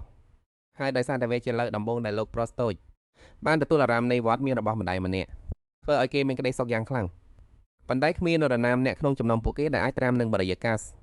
ដ៏អាក្រក់នៃទឹកដីភាគខាងជើងនេះបានឡើយហើយពួកគេទាំងអស់គ្នាក៏បានចាក់ចេញទៅវិញក្នុងពេលមិនយូរប៉ុន្មានពួកគេចាក់ចេញទៅដោយមិនបានខ្វល់សូម្បីតែបន្តិចតិចអំពីការឈឺចាប់ដែលលោកប្រុសតូចត្រូវជួបប្រទះដូច្នេះហើយខ្ញុំសូមរំលឹកជំទាវសូមមេត្តាប្រុងប្រយ័ត្នឲ្យបានច្រើនជាងនេះនៅពេលនៅក្បែរលោកប្រុសតូចអ៊ីឡូអាមានអារម្មណ៍សោកសៅនាងគិតតែពីប្រយោជន៍ជាបន្តខ្លួនពេកហើយនាងពិតជាល្ងងមែនប៉ុន្តែនាងត្រូវតែស្និទ្ធស្នាលជាមួយលីអូឲ្យបានលឿនដើម្បីអាចជួយសង្គ្រោះជីវិតរបស់ក្មេងម្នាក់នេះស្រាប់តែមានសម្លេងផ្លែបន្លឺឡើងមានសម្ដែងស្រែកថាមានអ្នកឆ្លានពៀនចូលមកហើយសេណារីយ៉ូក៏ស៊ឹះចូលមកប្រាប់យ៉ាងដកស្លុតមានខ្មោចព្រាយមួយបានជារៀតចូលមកក្នុងប្រាសាទហើយវាមិនមែនជាខ្មោចធម្មតានោះទេវាគឺជាវិញ្ញាណអាក្រក់បៃដិនមានការភ័យខ្លាចយ៉ាងខ្លាំងបញ្ញំនាំមនុស្សគ្រប់គ្នាទៅកន្លែងមានសុវត្ថិភាពឲ្យលឿនខៀឡូអាស្រែកហៅបៃដិនឲ្យឈប់លីអូនៅអីណាទោះបីជាសេណារីយ៉ូប្រាប់ថាលីអូមានសុវត្ថិភាពហើយក៏ដោយព្រោះថាវិញ្ញាណអាក្រក់ទាំងនោះរីនតែព្យាយាមគេចចេញពីកន្លែងដែលមានភាពកក់ក្ដៅ ហើយបន្ទប់របស់ក្មេងប្រុសម្នាក់នោះក៏ជាកន្លែងដែលកក់ក្ដៅបំផុតនៅក្នុងប្រាសាទនេះដែរតែនាងនៅតែចង់ឃើញផ្ទាល់ភ្នែកថាក្មេងប្រុសម្នាក់នោះកំពុងតែមានស្ថានភាពបែបណាព្រោះនាងដឹងថាជីវិតរបស់លីអូកំពុងតែស្ថិតក្នុងគ្រោះថ្នាក់ខណៈពេលដែលនាងដាត់ចូលទៅក្នុងបន្ទប់ភ័យស្លន់ស្លោតើនេះជាថ្ងៃនោះមែនទេទៅនេះជាថ្ងៃដែលលីអូត្រូវស្លាប់មែនទេតាមពិតទៅអ៊ីឡូអាបានធ្វើដំណើរឆ្លងពេលវេលាត្រឡប់មកវិញដល់ទៅ6ខែមុនការដែលនាងព្យាយាមរៀបការជាមួយលោកអុកញ៉ាក៏ព្រោះតែចង់រកវិធីព្យាបាលតែជាអាចកំបាំងនៅក្នុងភូមិគ្រឹះរបស់គេហើយក៏ដើម្បីទប់ស្កាត់ការស្លាប់របស់កូនប្រុសលោកអុកញ៉ាផងដែរមូលហេតុដែលនាងចង់ជួយលីអូគឺដោយសារតែមុនពេលនាងត្រឡប់ថយក្រោយពេលវេលា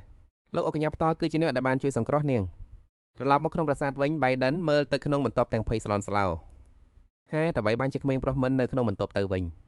ញសេនាក៏ភ័យខ្លាចដែរក្មេងម្នាក់នោះនៅទីនេះនៅឡើយទេពេលដែលខ្ញុំមិនអាហារពេលល្ងាចមកឲ្យនៅពេលដើរប្រញាប់រត់ចេញទៅខ្ញុំនឹងឲ្យពុទ្ធិហានចេញទៅតាមរកភ្លាមសេនាអ្នកត្រូវនាំលោកទៅមកវិញឥឡូវនេះអ៊ីឡូអាបកែកខ្ញុំមិនទេសូមប្រមូលផ្ដុំកម្លាំងទៅតាមរកនាងនៅឃើញដល់ពេលនោះលីអូបានរងរបួសយ៉ាងធ្ងន់ធ្ងរបន្ទាប់ពីត្រូវពួកវិញ្ញាណអាក្រក់កម្រិតខ្ពស់វេប្រហារដោយសារតែរបួសធ្ងន់ពេកទឹកចុងក្រោយនាងនិយាយយ៉ាងមុតបំកម្មនោះពីអ្នកទៀតខ្ញុំអាចរកផ្លូវត្រឡប់ទៅបន្ទប់ដោយខ្លួននឹងបានអ្នកទាំងពីររប្រញាប់ទៅចុះមិនមានពេលច្រើនទៀតទេសេនាស្ងប់ស្ងាត់បន្តិចរួចនាងក៏អន់ក្បាលចុះអរគុណលោកស្រីអ៊ីឡូអាខ្ញុំនឹងមិនភ្លេចគុណអំណែលនេះទេបន្ទាប់ពីមនុស្សទាំងពីរនាក់នោះគេចាក់ចេញទៅអ៊ីឡូអាក៏ចង់សក់រួចចាប់ផ្ដើមធ្វើសកម្មភាពនាងសម្លឹងមកសំចំវិញមនុស្សមិនឃើញមានដែរនៃការលួចចូលណាមួយសោះអ៊ីចឹងមានន័យថាលីអូបានដើរចេញពីបន្ទប់ដោយខ្លួនឯងប៉ុន្តែហេតុអ្វីបានជាក្មេងប្រុសម្នាក់ហានចេញទៅខាងក្រៅម្នាក់នៅពេលនេះទៅវិញប្រហែលជាក្មេងម្នាក់នោះលួចចេញទៅខាងក្រៅដើម្បីធ្វើរឿងអ្វីមួយហើយទៅដើរក្មេងលេងដែលខ្ញុំបានឲ្យគេនោះហើយទៅអ៊ីឡូអាស្រាប់តែនឹកឃើញភ្លាមនាងប្រញាប់រត់ចេញពីបន្ទប់ទីកន្លែងតែមួយគាត់ដែលក្មេងប្រុសម្នាក់ជាមួយនឹងដើមមួយដើមដែលអាចប្រកាសបាននឹងរត់ត្រឡប់ទៅក្នុងបន្ទប់ហើយចាប់យកទឹកតាខ្លះមុំឡើង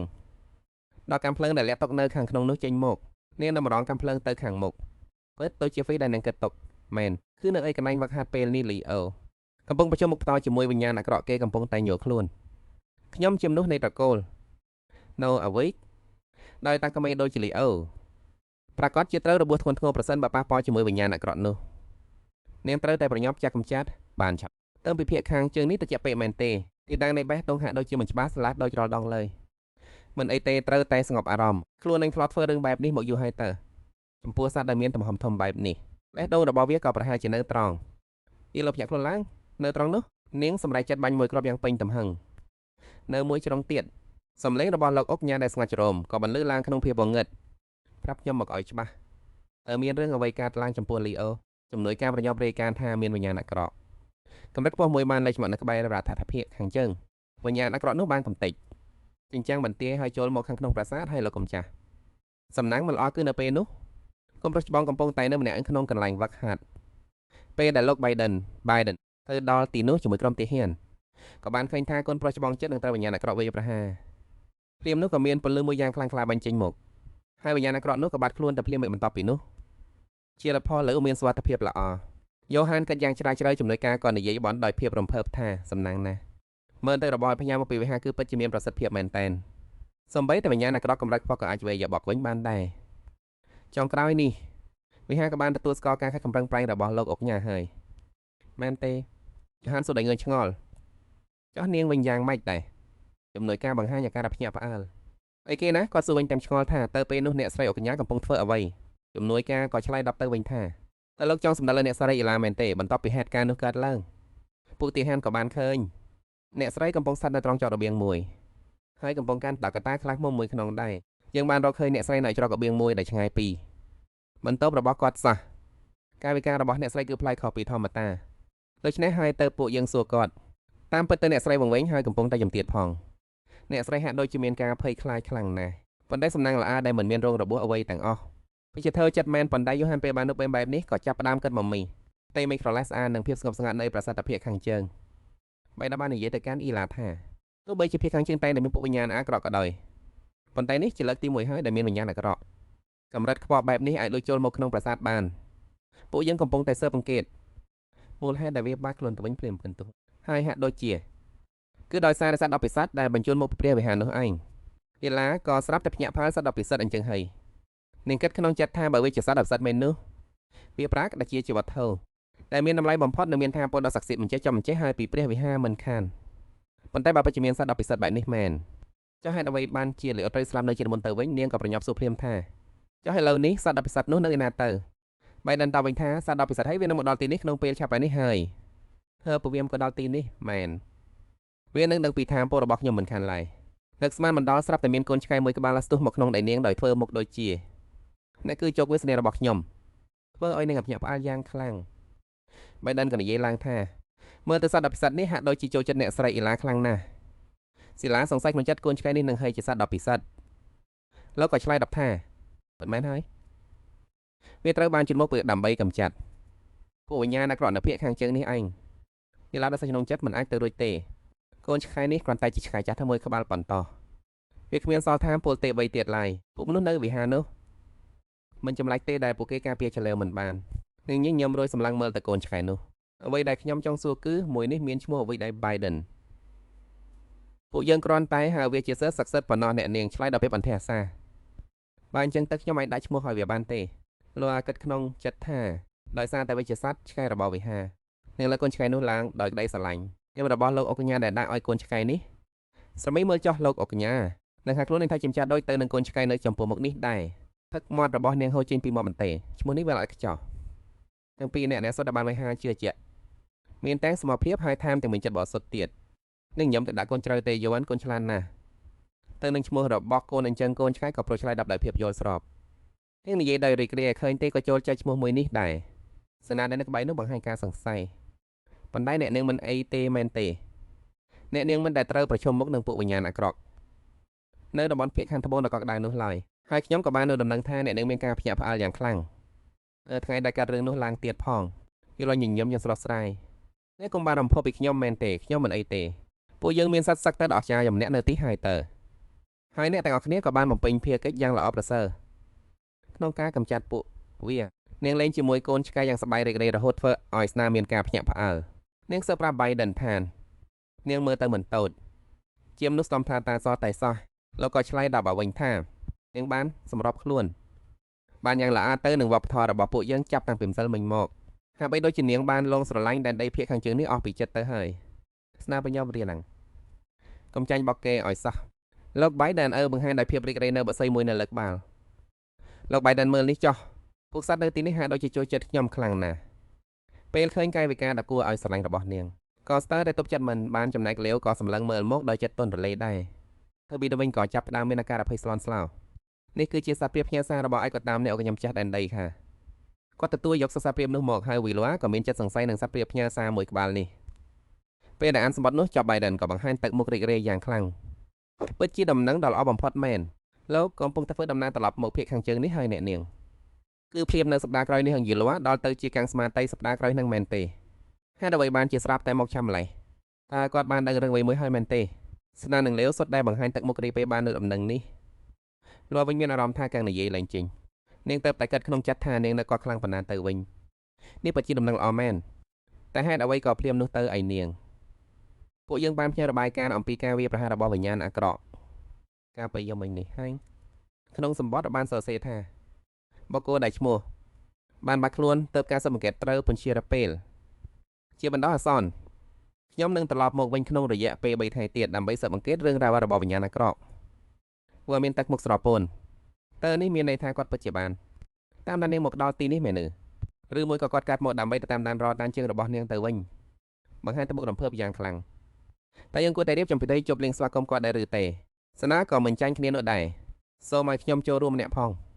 លាវក៏លើកដៃឡើង Biden ក៏សិចយ៉ាងរីករាយតែអ្នកប្រុសតូចក្មួយក៏ចង់ទៅដែរឬសូម្បីតែម្នាក់នេះក៏ចង់ទៅដែរឬតើវាមិនមកកត់ព្រោះអ្នកវិដល់លាវទៅបាទលាវមើលមកនាងដោយអៀនខ្ញុំមានសត្វទេពការពាររួចទៅហើយតើខ្ញុំនឹងមិនអីទេ Biden ក៏ឯកភាពមែនហើយអ្នកនាងគាត់ក៏យកប្រមាណទៅពាក់ឲ្យកូនឆ្កែនោះតាំងពីសត្វទេពអាចកម្ចាត់វិញ្ញាណអាក្រក់កម្រិតខ្ពស់បានមកគឺលែងមានអ្វីដែលត្រូវបានបំផុតទៀតហើយអ្នកនឹងយល់អ្នកនាងក៏នឹងទៅដែរមែនទេយល់ញញឹមតបប៉ុន្តែក្នុងចិត្តនាងគឺកំពុងតែយំសោកអញ្ចឹងនាងក៏គ្មានចម្រាស់អ្វីផ្សេងទៀតដែរនាងរត់តែព្យាយាមធ្វើឲ្យស្និទ្ធនាជាមួយក្មេងម្នាក់នេះឲ្យបានច្រើនជាងមុនពេលដែលយូអែនដាននាងក៏នឹកឃើញដល់ទស្សនភាពរបស់ Biden គេប្រាប់នាងថាត្រូវតែប្រយ័ត្នឲ្យមែនតែនពេលនៅជិតក្មេងប្រុសម្នាក់នេះនាងសម្លឹងមើលលាវយ៉ាងយកចិត្តទុកដាក់តែខ្លួននឹងគួរតែធ្វើបែបបណ្ណាលអត់ទៅឃើញលាវកំពុងសម្លឹងមើលកូនឆ្កែនៅលើដីយ៉ាងយកចិត្តទុកដាក់ អ៊ីឡូអាសាយ៉ាងពេញចិត្តនាងនឹកឃើញគំនិតដ៏អស្ចារ្យមួយឡើងមកនៅតំបន់ភៀកខាងជើងដ៏ត្រជាក់ស្រែបពោពេញដោយប្លុកកកុញតាមជើងភ្នំក្បួនទេសសេះកំពុងធ្វើដំណើរទៅមុខយ៉ាងយឺតបណ្ឌិតឡើងដោយកោតសរសើរគួរឲ្យចាប់អារម្មណ៍ខ្លាំងណាស់នៅណាទៅនឹងស្មានថាសត្វទេបែជាស្និទ្ធស្នាលជាមួយស្រីអ៊ីឡូអាដល់ថ្នាក់នេះទៅវិញអ៊ីឡូសាយ៉ាងរីករាយពិតមែនហើយនាងកាត់ក្នុងចិត្តព្រោះតែវាត្រូវបានអញ្ចឹងហើយបានជាវាប្រហែលជាសែមនឹងតាមពោទេរបស់នាងទៅហើយរឿងនេះរឹតតែមានប្រយោជន៍សម្រាប់នាងទៅទៀតឲ្យមានការជួយជ្រោមជ្រែងពីយ៉ូហានលើកនេះនាងប្រាក់ជាបានរីករាយជាមួយដំណើរកំសាន្តមួយនេះជាមួយគុំររបស់នាងឲ្យពេញទំហឹងជាមិនខាននាងញញឹមញ៉ាំដាក់លេអើយកូនចង់អង្អែលវាបន្តិចទេក្មេងប្រុសស្ងាកមុខចេញភ្លាមមិនបាច់ទេចោះមកកូនសាក់លបងមើលលំដងទៅណាយូនគេចង់ឲ្យកូនអង្អែលវាខ្លាំងណាស់លេវបង្ហាញទឹកបន្តិចបានហើយណាគេចាប់ផ្ដើមស្ទាបបង្អែលរំទន់ល្មើយរបស់យ៉ូហានលេវហាក់ដូចជាកំពុងតែឡងខ្លួននៅក្នុងភាពទន់ល្មើយនោះគេលាស់ស្ដីនឹកមើលទៅក្មេងប្រុសហើយព្យាយាមលងលោមនេះចុះបើពួកយើងញ៉ាំអាហារថ្ងៃត្រង់ជាមួយគ្នាមែនទេក្មេងប្រាប់ដសេចាំងដាច់អហង្ការមិនយកទេខ្ញុំចូលចិត្តញ៉ាំម្នាក់អូនជាងគេលាស់បើយូរហ្នឹងក៏ត្រូវញ៉ាំជាមួយម៉ាក់ដែរណាកូនអាចមើលវាញ៉ាំអន្តើរួចហើយពួកយើងអាចទៅដើរលេងជាមួយគ្នាទៀតហើយបន្ទាប់មកយើងអាចចងងុយទេជាមួយគ្នាទៀតមែនទេលេក៏ទៅរកនឹងទៅជាមួយអ្នកប្រុសធ្វើអ្វីដែលអ្នកប្រុសចង់ធ្វើចោះ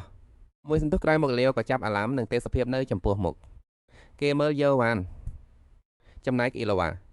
ពិតជាក៏ក្តៅខ្លាំងណាស់មានអារម្មណ៍ថាដូចជាដំណើរកំសាន្តតែពិតបកក្តាមែនកូនមានគិតអញ្ចឹងដែរទេលាវក្មេងប្រុសឆ្លើយតែដូចបន្តិចដែរសៀងសប្បាយចិត្តខ្លាំងណាស់លាវពិតជាព្រមឆ្លើយ10ណាងមែនហើយប្រយោគស្ទើរទៅដូចជាខ្យល់របស់ខ្ញុំក៏ចង់អើក្បាលលេអូដែរបែដិនគិតក្នុងចិត្តថានាងពិតជាមនុស្សចម្លែកមែននាងសត្រង់នឹងតុងខ្សែពេកហើយមិនអាចជាចារកម្មបានទេសម្បីរបៀបដែលនាងប្រព្រឹត្តចំពោះលោកប្រុសតូចក៏វាគាត់នឹកឃើញដល់ឈុតឆាកនៅពេលនោះបែដិនគិតក្នុងចិត្តថាមើលទៅតាមរបៀបដែលនាងធ្វើហាក់ដូចជានាងមិនមែនមានបំណងអាក្រក់លើលោកប្រុសតូចទេបើទោះជាយ៉ាងណាបើនាងមិនជាចារកម្មតែអាចទៅជានាងពិតជានៅកំកាំតាមឯនេះបើនាងសុខចិត្តត្រាំតរការលំបាកនៅតំបន់ភៀកខាងជើងគ្រាន់តែដើម្បីសេចក្តីស្រឡាញ់មែនទេគាត់រំជួលចិត្តរហូតចង់ស្រក់ទឹកភ្នែកទៅហើយប៉ុន្តែបៃដិនក៏ក្រវីក្បាលមិនបានទេមិនបានដាច់ខាតខ្លួនមិនទាន់អាច face ប្រហែសបានឡើយតែមានតែភាពមួយទៀតដែលនាងអាចជាចារកម្មពីសំណាក់ព្រះរាជវាំងពេលនោះអ៊ីឡូក៏ហៅគាត់ថាលោកបៃដិនតើខ្ញុំអាចបិលែអូមួយផ្លែតបានទេនឹងអបលេអូយ៉ាងពេញចិត្តព្រោះតែលេអូគួរឲ្យស្រឡាញ់ខ្លាំងពេកខ្ញុំឆ្ងល់ថាតើលោកអុកកញ្ញាជូហានតើគាត់គួរឲ្យស្រឡាញ់បែបនេះដែរឬទេការឡាយប់ទៅនឹងចាស់ពិតជាមែនហើយលោកប្រុសជូហានមានមុខមាត់ដូចជាលោកប្រុសតូចលេអូគ្មានខុសទេបៃដិនក៏សម្រេចចាប់បញ្ជាក់ពីការសង្ស័យរបស់ខ្លួនភ្លាមអ៊ីចឹងស្របទៅវាប្រសិទ្ធក្តីស្រឡាញ់មែនសៀវមិនហើយវាប្រាក់ជាសេចក្តីស្រឡាញ់ហើយបើមិនមែនពុទ្ធហេតុផលផ្សេងអ្វីមួយទេនោះតែហេតុអ្វីបានជានឹងចង់ដឹងពីអតីតកាលរបស់គាត់ខ្លាំងម្ល៉េះប៉ុន្តែគាត់មិនដឹងឡើយថាការគិតរបស់ឥឡូវនោះគឺបាជូហានគួរឲ្យស្រឡាញ់ដូចជារ៉េអូប្រហែលជាគាត់នឹងមានចិត្តល្អជាងនេះបន្តិចបៃដិននិយាយដោយមានមោទនភាពមិនមែនគ្រាន់តែរូបរាងរបស់ពួកគាត់ទាំងពីរដូចគ្នាទេប៉ុន្តែពួកគាត់ទាំងពីរនាក់សុទ្ធតែមានសមត្ថភាពអស្ចារ្យដូចគ្នាទៀតផងរ៉េអូក៏និយាយឡើងថាលោកអញ្ញាគឺរឹតគួរឲ្យស្ងើចសរសារទៅទៀតនៅអាយុប៉ុណ្ណឹងលោកបានកម្ចាត់វិញ្ញាណអាក្រក់កម្រិតកំពូលមួយទៅហើយអ៊ីឡូអាងឿងឆ្ងល់វិញ្ញាណអាក្រក់កម្រិតកំពូលមេនឺបែដិនអត់ដង្ហើមធំបានរឿងនេះគឺជារឿងពិតរហូតមកដល់ពេលនេះទោះគ្រាន់តែនឹកឃើញក៏ធ្វើឲ្យខ្ញុំព្រឹកបាល់ដែរក្មេងអាយុ7ឆ្នាំម្នាក់អាចកម្ចាត់វិញ្ញាណអាក្រក់កម្រិតកំពូលបានដោយខ្លួនឯងវាប្រៀបដូចជាការជួយដំពុះមុខសេចក្តីស្លាប់យ៉ាងដូចនោះដែរទោះបីជាបានត្រឡប់មកវិញដោយសុវត្ថិភាពហើយដណ្ដើមបានកតិចដល់ធំធេងក្នុងការកម្ចាត់វិញ្ញាណអាក្រក់កម្រិតកំពូលមួយនោះពិតជាស្ថានភាពដែលមានគ្រោះថ្នាក់ខ្លាំងណាស់អ៊ីឡូអាភ្ញាក់ផ្អើលយ៉ាងខ្លាំងមិនគួរឲ្យជឿវិញ្ញាណអាក្រក់កម្រិតកំពូលបូករួមជាមួយក្មេងអាយុ7ឆ្នាំនឹងឬលោកមិនដែលនិយាយអ្វីសោះអំពីហេតុការណ៍ដែលបានកើតឡើងនៅពេលនោះហើយបន្ទាប់ពីនោះមកលោកក៏កាន់តែស្ងប់ស្ងាត់ជាងមុនទៅទៀតហើយអ្វីដែលលើសពីនេះទៅទៀតនោះគឺលោកបានខ្លាយជាអ្នកក្មេងបំផុតក្នុងប្រវត្តិសាស្ត្រដែលអាចកម្ចាត់វិញ្ញាណអាក្រក់កម្រិតកំពូលបានជាការពិតណាស់ពេញមួយក៏ពិតជាមានការភ្ញាក់ផ្អើលយ៉ាងខ្លាំងចំពោះរឿងនេះឯងបៃដិននិយាយទាំងទឹកមុខមានមកកម្ដៅពីម៉ាត់អ៊ីឡូអានិយាយទាំងក្តីកង្វល់រឿងដែលអាក្រក់ជាងទៅទៀតនោះគឺត្បូងនៃពេលវេលាបានលេចចេញមកពីឧបតេហេតុមួយនោះប៉ុន្តែមិនតែត្រូវបានខាងព្រះវិហារទទួលស្គាល់ហើយនាងភ្ញាក់ព្រើត្បូងនៃពេលវេលាបែរទៅចូលបន្តពីទៅវិញតកូលរបស់លោកអុកកញ្ញាបានលាក់វាຕົកជាទ្រព្យសម្បត្តិផ្ទាល់ខ្លួនទៅវិញអ៊ីឡូអាចុងក្រោយខ្ញុំក៏ដកឃើញតម្រុយមួយនេះរហូតបានដើម្បីស្គ្រោះជីវិតខ្លួនឯងជាក្តីសង្ឃឹមតែមួយគត់សម្រាប់ជីវិតរបស់ខ្ញុំក៏ទៅបានឈប់សម្រាកនៅតាមផ្លូវយ៉ូហានទោះបីជាវិញ្ញាណអាក្រក់កម្រិតកំពូលលេខមុខមកក៏ដោយក៏ផ្កាមួយតងនោះនៃរបស់ខ្ញុំគឺក្មេងស្រីម្នាក់នោះនាងមិនបានរត់ចោលឡើយចំណុចការសាច់ពិតមែនហើយទៀន មើលទៅនាងប្រហែលជាមានអារម្មណ៍ថាខ្លួននឹងត្រូវតែបំពេញការធ្វើកិច្ចជាប្រយ័ត្នរបស់លោកអុកញ៉ាឲ្យបានពេញលេញទៀនសួរសម្លឹងមើលទៅឆ្ងាយទាំងការពិចារណាសិនបានដណ្ដើមអ្នកឡប់ចូលមុខភាពខាងជើងក្នុងនាមជាចារកម្មនោះវាពិតជាអំណោយផលខ្លាំងណាស់សាកមើលទៅកាន់រងមេតរបស់ខ្ញុំចោះគេកុំទៅនាងគ្រាន់តែព្រោះនាងមិនរត់ចូលការប្រយុទ្ធតែប៉ុណ្ណោះជំនួយការប្រញោបាត់ដៃសេផ្លាមកទៀនគ្រាន់តែអ្នកទាំងអស់គ្នាគឺចង់ខ្លាចឆ្ងាយពីភាគខាងជើងប៉ុណ្ណោះទៀនមនុស្សយើងធម្មតាមិនសូវយកចិត្តទុកដាក់ចំពោះកន្លែងដែលខ្លួនរស់នៅដោយគិតថាវាជារឿងធម្មតាដោយសារតែវាមានភាពលំបាកលំបិននិងត្រជាក់ខ្លាំងពេកយ៉ូហាននោះហើយជាមូលហេតុដែលអ្នកគ្រប់គ្នាដែលនៅទីនេះស្ដីមានរាងកាយមាំមួននឹងត្រូវបានវឹកហាត់ជាយ៉ាងល្អជំនួយការចំតោះតែរឿងនេះបើនិយាយពីអ្នកក្រៅវិញគឺវាខុសគ្នាដែរស្រឡះតែម្ដងទៀតលោកជំទាវទៅដល់នៅលើទឹកដីលំបាកអ្វីទៅនេះក៏ព្រោះតែសៃស្រឡាញ់ដែលគាត់មានចំពោះលោកម្ចាស់តែប៉ុណ្ណោះគឺបែបនេះហើយលោកអុកញ្ញាចុះហានក៏ចំតោះឡើងវិញឬមួយក៏វាក្រានតែជាការស្មោះត្រង់ចំពោះព្រះអង្គម្ចាស់តែប៉ុណ្្នឹងទៅវិញគាត់បាត់ដាវយ៉ាងលឿនបើសិនជាថ្ងៃក្រោយនាងពិតជាសម្រេចចិត្តដុតចោលមែននោះគឺប្រហែលជាជត់ឆាកដល់គួរឲ្យចង់ទស្សនាខ្លាំងណាស់ជំនួយការមានអារម្មណ៍ងឿងឆ្ងល់លោកម្ចាស់មិនបានភ្លេចទេមែនទេថាខ្លួនឯងកំពុងតែជាស្វាមីរបស់នាងនោះតើមិនមែនលោកម្ចាស់ទៅដែលនឹងត្រូវឈឺចាប់ខ្លាំងជាងគេនោះឈឺចាប់នឹងឬនៅឃើញដល់កាយវិការទន់ជ្រេរបស់នាងធ្វើឲ្យលោកអុកញ៉ាព្រឺសម្បូរគាត់ក៏និយាយឡើងស្រីដែលទន់ខ្សោយបែបនាងតែអាចនឹងត្រាំយូរបានដោយរបៀបនៅក្នុងនាមជាចាការមើលរឿងអ្វីផ្សេងទៀតនោះវាប្រសើរជាងបើសិនជានាងចាក់ចែងទៅឲ្យឆាប់គាត់តែក្នុងចិត្តថាមនុស្សតែរំខានដូចជានាងតែគ្រាន់តែជាកន្លែងដែលនាំតែភាពរំខានឲ្យគាត់តែប៉ុណ្ណោះជំនួយការនៅតែព្យាយាមបញ្ចុះបញ្ចូលនាងមិនមែនជាមនុស្សតែងាយនឹងចាក់ចែងពេលនោះទៅទៀតពេលនេះនាងថែមទាំងកំពុងតែចូលរួមក្នុងពិធីជប់លៀងស្វាងមលោកកម្ចាស់ទៀតផងចុះហាន់ដើរចេញទៅយ៉ាងដាច់អហង្ការខ្ញុំបានប្រាប់អញហើយខ្ញុំមិនត្រូវការពិធីជប់លៀងស្វាគមន៍អ្វីទាំងនោះទេចុះស្រីម្នាក់នោះវិញតើនាងចេះជាសេះដែរឬទេជំនួយការ10វិញខ្ញុំមិនចេះនោះទេទៀតចុះហាន់អស់ចម្រើក៏ចាប់ក្បាលខ្លួនឯងគាត់ធុញទ្រាន់យ៉ាងខ្លាំងនាងតែងតែធ្វើរឿងដែលធ្វើឲ្យខ្ញុំមើលតែប៉ុណ្ណោះបង្ការលបឿនឡើងយើងនឹងមិនឈប់សម្រាករហូតដល់ទៅដល់គោលត្រឡប់មកតំបន់ជាក្រុងអ៊ីឡូអានាងក៏សាកសួរបៃដិនអំពីរឿងត្បូងពេលវេលាមែនហើយលោកក៏បញ្យល់ថាបញ្ញាអាក្រក់ជាទូទៅត្រូវបានបែងចែកជាកម្រិតទៀតកម្រិតខ្ពស់និងកម្រិតកំពូលក្នុងចំណោមនោះវិញ្ញាណក្រកម្រិតកំពូលដែលខ្លាំងបំផុតគឺមានការកាប់បងពេលវេលាត្បូងនោះអនុញ្ញាតឲ្យពួកវាអាចក្របគ្រងពេលវេលាបានតាមចិត្តចង់ដោយសារតែវិញ្ញាណអាក្រក់កម្រិតកំពូលមានចំនួនតិចតួចណាស់ហើយទើបពួកវាបន្សល់ទុកនៅត្បូងដែលកម្របានបំផុតប៉ុន្តែត្បូងមួយនោះលោកអុកញ៉ារបស់ពួកយើងបានគ្រោងត្បូងមួយគ្រាប់តាំងពីអាយុត្រឹមតែឆ្នាំប៉ុណ្ណោះអ៊ីឡូអាតែអាចស្ញប់ស្ញែងជាអស្ចារ្យជាមែនលីអូនាងនិយាយដោយរំភើបនឹងហើយទៅផ្សំជាលោកអុកញ៉ាតែអាចដណ្ដើមយកបងដ៏មានតម្លៃបែបនេះមកបានក្មេងតូចអាយុប៉ុណ្ណឹងសោះអាចធ្វើបានដល់ថ្នាក់នេះពិតជាអភ័ព្វហេតុណាស់នាងកាត់ក្នុងចិត្តថាបើគ្រាន់តែអាចយកត្បូងគ្រាប់នោះមកបានគឺឯកចាបណ្ដាសាដែលខ្លួនកំពុងជួបបានហើយខ្ញុំនឹងព្យាយាមរកបាក់ឯឲ្យឃើញនាងងាកទៅសួរលេអូដោយធម្មតាចោះឲ្យវិញថាមិនដែរម៉ែនទេលេអូក្មេងប្រុសនិយាយដោយក្តីមោះមុតពិតមែនហើយខ្ញុំចង់ក្លាយជាមនុស្សដូចលោកអុកញ៉ាលេអូខ្ញុំទាំងកំចាត់វិញ្ញាណអាក្រក់ឲ្យត្បូងផ្ទាល់ខ្លួនទៅដាក់ក្នុងបន្ទប់កំណប់ឲ្យបានភ្នែករបស់អ៊ីឡូអាចាប់តាមផ្លាមនៅពេលលោកពីអីនោះបន្ទប់កំណប់មែនទេបេដិនមានតែអ្នកស្នងមរតកតារបស់តកូនអ្វីទៅអាចចូលទៅក្នុងនោះបាននោះគឺជាបន្ទប់ដែលទុកដាក់រាល់ទ្រព្យសម្បត្តិមានតម្លៃរបស់គ្រួសារថបរានដែលមានតម្លៃបានថែរក្សាចំណន់ក៏ត្រូវដាក់បង្ហាញនៅទីនោះដែរដូចជាបងពេលវេលាជាដើមអ៊ីឡូអាអីចឹងក្នុងប្រាសាទតែមានកន្លែងនេះមែនទេបើអីចឹងតែខ្ញុំចាយចូលទៅក្នុងនោះបានទេបែរនៅក្បាលរឿងនេះខ្ញុំក៏មិនសូវដឹងច្បាស់ប៉ុន្មានដែរគាត់ញញឹមរួចបន្តចុះហេតុអ្វីអ្នកស្រីមិនសួរលោកអុកញ៉ាដោយបន្តទៅនៅពេលដែលគាត់មកដល់លោកគិតថាគាត់នឹងប្រាប់ខ្ញុំមែនទេលោកពិតជាគិតថាលោកអុកញ៉ានឹងព្រមប្រាប់ខ្ញុំមែននឹងឬបៃដិនធ្វើទឹកមុខម៉ាំងម៉ាត់សំខាន់ជាងនេះទៅទៀតគឺលោកប្រុសតូចលេអូហើយខ្ញុំត្រូវប្រាប់លោកប្រុសប៉ុន្មានដងទៀតលោកប្រុសមិនអាចទៅតាមប្រមាញ់វិញ្ញាណអាក្រក់បានទេលេអូប្រកែកតបប៉ុន្តែខ្ញុំអាចធ្វើបានគាត់និយាយឡើងទៅលោកប្រុសផ្លេចរឿងដែលបានកាត់ឡើងការពីប៉ុន្មានថ្ងៃមុនជាមួយវិញ្ញាណអាក្រក់ជាន់ខ្ពស់នោះទៅហើយឬលើស្ទាក់ស្ទើពេលនោះបៃដិនលោកប្រុសទៅតែអាយុឆ្នាំប៉ុណ្ណោះលោកប្រុសទៅរបស់ខ្ញុំឯងវានៅឆ្ងាយពីពេលដែលក្មួយអាចប្រយុទ្ធជាមួយវិញ្ញាណអាក្រក់ទាំងនោះបានណាក្មេងប្រុសមើលទៅហាក់ដូចជាសោកសៅលេអូភ្នែកឡើងរលឹងរលោងក្មួយគ្រាន់តែចង់ធ្វើឲ្យលោកអុកញ៉ាមានក្តីសុខតែប៉ុណ្ណោះអ៊ីឡូអាក្មេងប្រុសស្ញៀមភ្នែកគាត់បើធ្វើបែបនេះលោកនឹងត្រឡប់មកផ្ទះញឹកញាប់ជាងមុនបែនប្រញាប់លួងលោមលោកក្មេងលេអូអុកញ៉ាចេញទៅក្រៅនោះមិនមែនមកពីលោកមិនចង់នៅទីនេះទេណាគឺគ្រាន់តែលោកមានបន្តិចបន្តួចប៉ុណ្ណោះ ហើយទោះបីជាក្មួយអាចចាប់វិញ្ញាណអាក្រក់បានក៏ដោយក៏វាមិនមែនមានន័យថាលោកនឹងអាចត្រឡប់មកវិញបានញឹកញាប់ជាងមុនដែរចុះបើពួកយើងរួមតែគ្នាធ្វើឲ្យលោកមានក្តីសុខវិញទៅនឹងទៅជាយ៉ាងណានាងសម្លឹងមើលលើដោយក្តីស្រឡាញ់ព្រាមនោះក្មេងប្រុសក៏ផ្លាស់ដូរទឹកមុខរួមតែគ្នាហេតុអ្វីខ្ញុំត្រូវធ្វើរឿងនោះជាមួយនាងហេតុអ្វីខ្ញុំត្រូវធ្វើរឿងនោះជាមួយនាងនាងក្តាប់ដៃយ៉ាងណាដោយការដឹងចិត្តក៏ព្រោះតែនាងជាប្រយារបស់លោកអុកញ៉ាដែរនោះឯងពួកយើងគួរតែធ្វើរឿងនោះជាមួយគ្នាយ៉ាងណែនាំបន្តម្យ៉ាងទៀតទឹកមួយគិតទេថាលោកអុកញ៉ានឹងមានអារម្មណ៍រីករាយនៅពេលដែលទទួលបានថាមួយដុំទៀតដែលដូចគ្នាបេះបឺតនឹងរបស់ចាស់នោះលេវបញ្ញប់ឆ្លើយគេទៅហើយពិតប្រាកដណាស់គឺអត់ទេក្មេងប្រុសសពដែរយ៉ាងម៉ឺងម៉ាត់ក្មួយគិតថាបាយច្របអ្វីដែលពិសេសនោះប្រហែលជាល្អជាងគ្មានអ្វីពិសេសជាងថាពេលវេលានោះទេអ៊ីឡូចាប់ដែរគេវាគឺនៅទីនេះរឿងដែលផ្សេងផុតនោះគឺឡៃអូហឹងអឹងប៉ុន្តែពួកយើងនឹងបង្កើតអ្វីដែលប្លែកពីគេមួយដែលមានសម្រាប់តែលោកតែអ្នកប៉ុណ្ណោះមីងប្រាកដណាស់ថាលោកនឹងចូលចិត្តវាខ្លាំងណាស់ភ្នែកក្មេងប្រុសភ្លឺថ្លាប់ពឺតមែនទេប៉ុន្តែមួយសន្ទុះក្រោយមកក៏សពន់ចុះវិញប៉ុន្តែខ្ញុំមិនដែលធ្វើអ្វីដោយខ្លួននឹងពីមុនមកទេអ៊ីឡូអញញឹម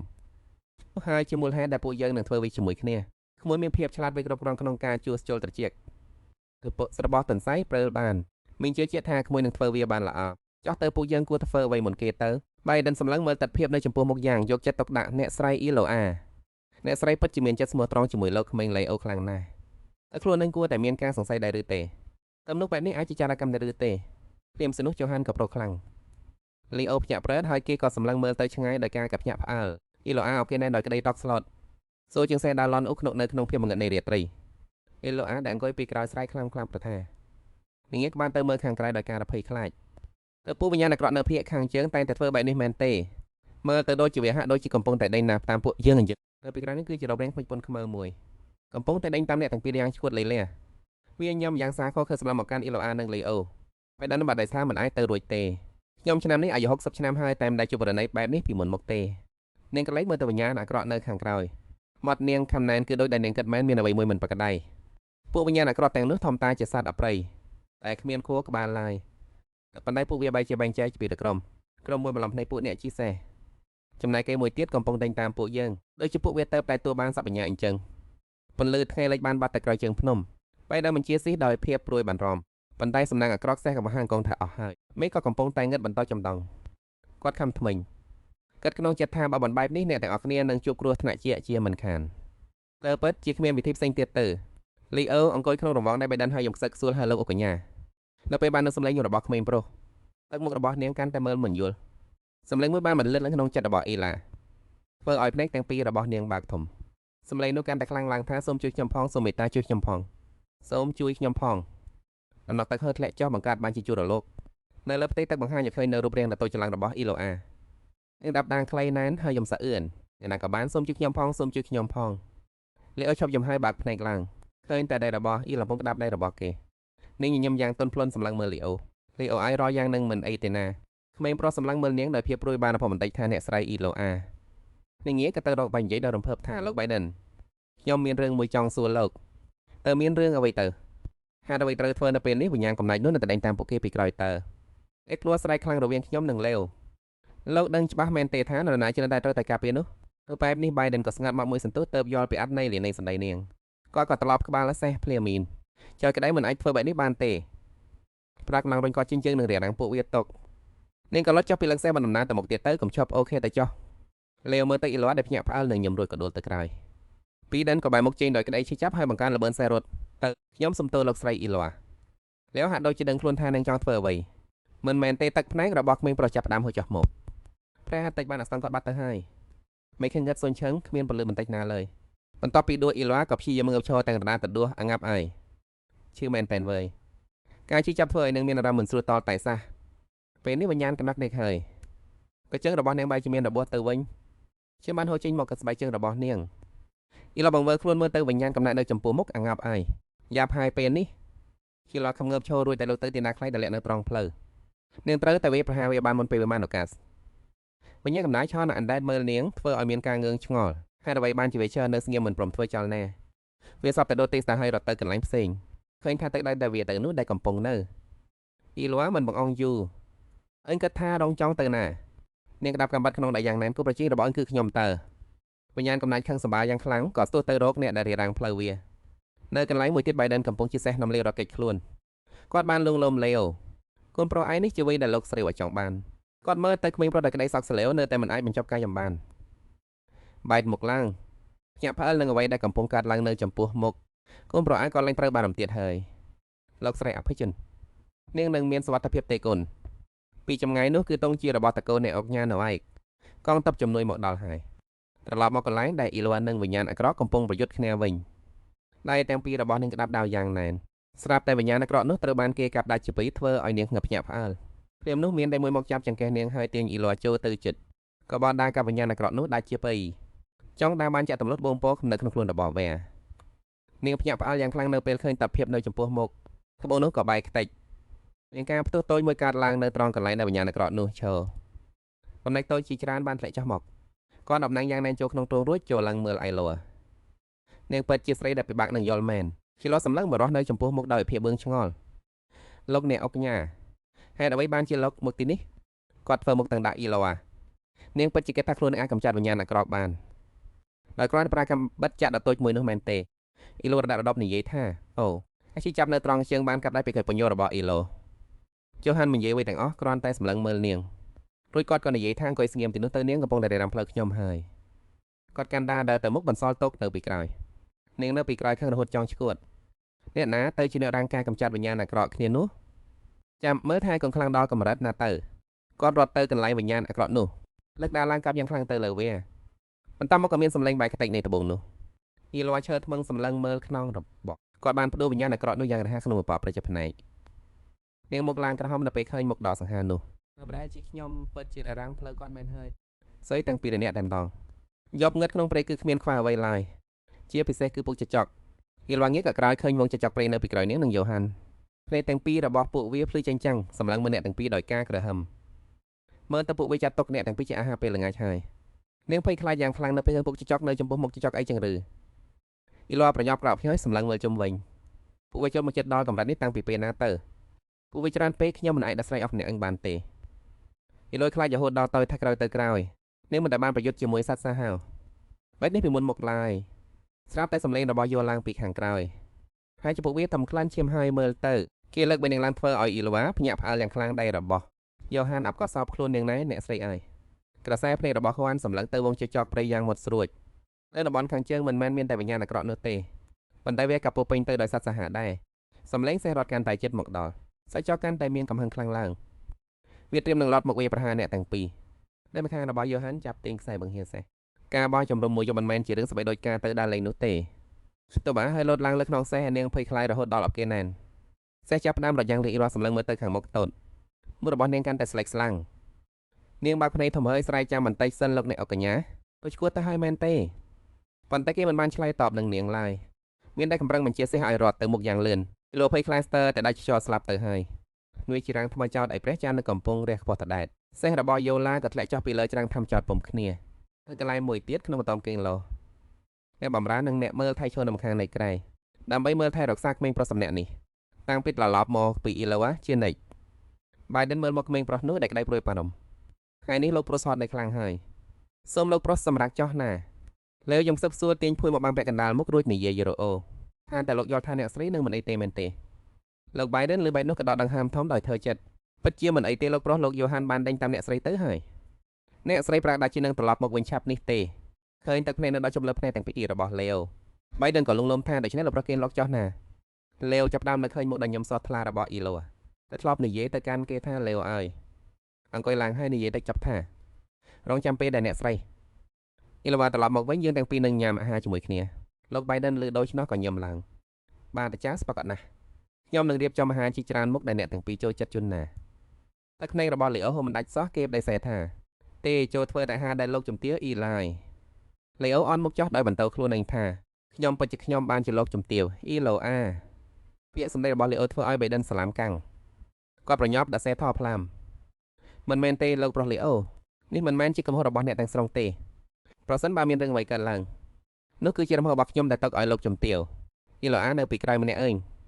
ប៉ុន្តែតែវាក្តីមកអបគ្នាទៅវិញទៅមកតែក៏ភ្នែករបស់បៃដិនហូរមិនឈប់ដោយជីទឹកទម្លាក់អញ្ចឹង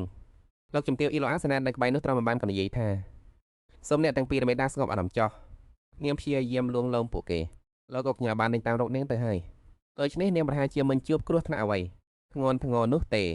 បែរនឹងយកដៃក្បែរថាស្ទើរអស់សង្ឃឹមទោះជាយ៉ាងណាក៏ដោយខ្ញុំគួរតែការពារនាងឲ្យបានល្អពេលលោកគាត់និយាយបែបនេះសេនាមានការភ្ញាក់ផ្អើលបន្តិចមែនហើយមិននឹកស្មានថាមនុស្សពីមុនចង់ឲ្យនាងចាក់ចេញពេលនេះបែរជាក្លាយជាអនុស្សាវរីយ៍បែបនេះសោះនាងនិយាយដោយទឹកមុខស្ងប់ស្ងាត់បើនិយាយតាមត្រង់ទៅវាប្រហែលជារឿងល្អសម្រាប់លោកស្រីហើយយីលួននោះអីលោកសម្លឹងមើលសេនាហើយសួរថានាងនិយាយបែបនេះមានន័យថាដូចចំណេចនាងក៏ចាប់ដើមស្រមើសម័យហួសទៅឆ្ងាយគ្រាន់តែហើយមានតែពួកគេទាំងពីរនាក់ប៉ុណ្ណោះដែលនៅខាងក្រៅម្នាក់ឯងក្នុងការស្រមើសម័យរបស់សេនាកំពុងតែផ្អែកលើទ្រង់របស់ហានប្រອບដោយភាពស្និទ្ធថស្នាល់តែបើគិតពីតើរបស់លោកសិស្រីនេះវាចិត្តខ្លាយជាសកាស្មាសហើយមិនតន់ទាំងបាននិយាយចប់ផងបែរក៏ក្រោកឈរឡើងភ្លាមដើម្បីកម្ចាត់ចោលនៅគំនិតដ៏អាក្រក់របស់សេនាដែលអាចនឹងជះឥទ្ធិពលដល់ក្មេងលោកស្រែកឡើងយ៉ាងខ្លាំងនិយាយរឿងមិនសមរម្យបែបនេះនៅទីនេះបានយ៉ាងម៉េចទៅកូនប្រុសកំពុងតែនៅទីនេះណានាងតែគេសេបន្ទោសរហូតដល់មុខស្លេស្លាំងយកដៃខ្ទប់មកភ្លាមលាវភ្នែកទាំងពីររបស់គេសម្លឹងមើលទៅមនុស្សចាស់ទាំងពីរនាក់តែមួយគាត់នៅខ្នប់ដោយភាពស្លូតត្រង់តែមានអ្វីល្អទៅការនៅខាងក្រៅពេលយប់បែបនេះទូសំណួរនេះភ្លាមទាំង Biden និងណានាំគ្នាមុខស្លេកដូចចង្រិតលោកក៏ប្រញាប់រកពាក្យដាក់សារដើម្បីបន្លប់រឿងនេះកូនដឹងហើយថាការដើរលេងកម្សាន្តជាមួយគ្នានៅពេលយប់នោះអី Biden បញ្ចេញសញ្ញាដល់ក្លេវនាងក៏យល់ណាយាយភ្លាមចាស់ស្ពិតមែនហើយកូនរយៈកាសនឹងល្អិតខ្ចោះតែម្ដងអ្វីដែលអ្នកមិញចង់និយាយគឺវាជួយឲ្យពួកគេកាន់តែស្និទ្ធស្នាលនឹងគ្នាខ្លាំងឡើងក្មេងប្រុសកុំផ្ដោតការគិតទៅលើរឿងដែលអ្នកទាំងពីរនិយាយមិនសំហេតុផលនោះចេញទៅក្រៅនៅពេលយប់បុស្សម្នាក់និងស្រីម្នាក់នៅជាមួយគ្នាម្នាក់ឯងស្និទ្ធស្នាលបានដោយរបៀបណាទៅនៅកន្លែងផ្សេងមួយទៀតព្រះចន្ទពេញវងបានរះឡើងខ្វល់ត្រដែតជុំវិញខ្លួនមានកាយចាំងប្លែកៗវាបានខ្លាយជាប្រភពពន្លឺតែមួយគាត់នៅទីនេះព្រើលកាន់តែថ្លាខ្លាំងឡើងសីតុណ្ហភាពកាន់តែចោះទាបទៅអុបវាលឲ្យចុះក្នុងរោមងដៃប៉ុន្តែផ្ទៃមុខរបស់អ្នកឡើងខោមកងាំងដោយសារភាពត្រជាក់លោកអ្នកអុកញ្ញាអ្វីនេះលោកรู้ថាសប្បាយណាស់ផ្នែកទាំងពីររបស់នាងភ្លឺចិញ្ចែងចិញ្ចាំងអារម្មណ៍នៃការលោតចុះពីលើជ្រុះមេនេះធ្វើឲ្យនាងរំភើបខ្លាំងណាស់កាយវិការរបស់នាងធ្វើឲ្យយល់ថាមិននឹងគួរធ្វើមិនទាំងអស់សំណាយផងដែរលោតចុះពីលើជ្រុះបែបហ្នឹងខ្ញុំមិនដែលរំភើបខ្លាំងបែបនេះពីមុនមកទេតែថ្មល់មកចិត្តថាខ្ញុំដោយក្តីរីករាយ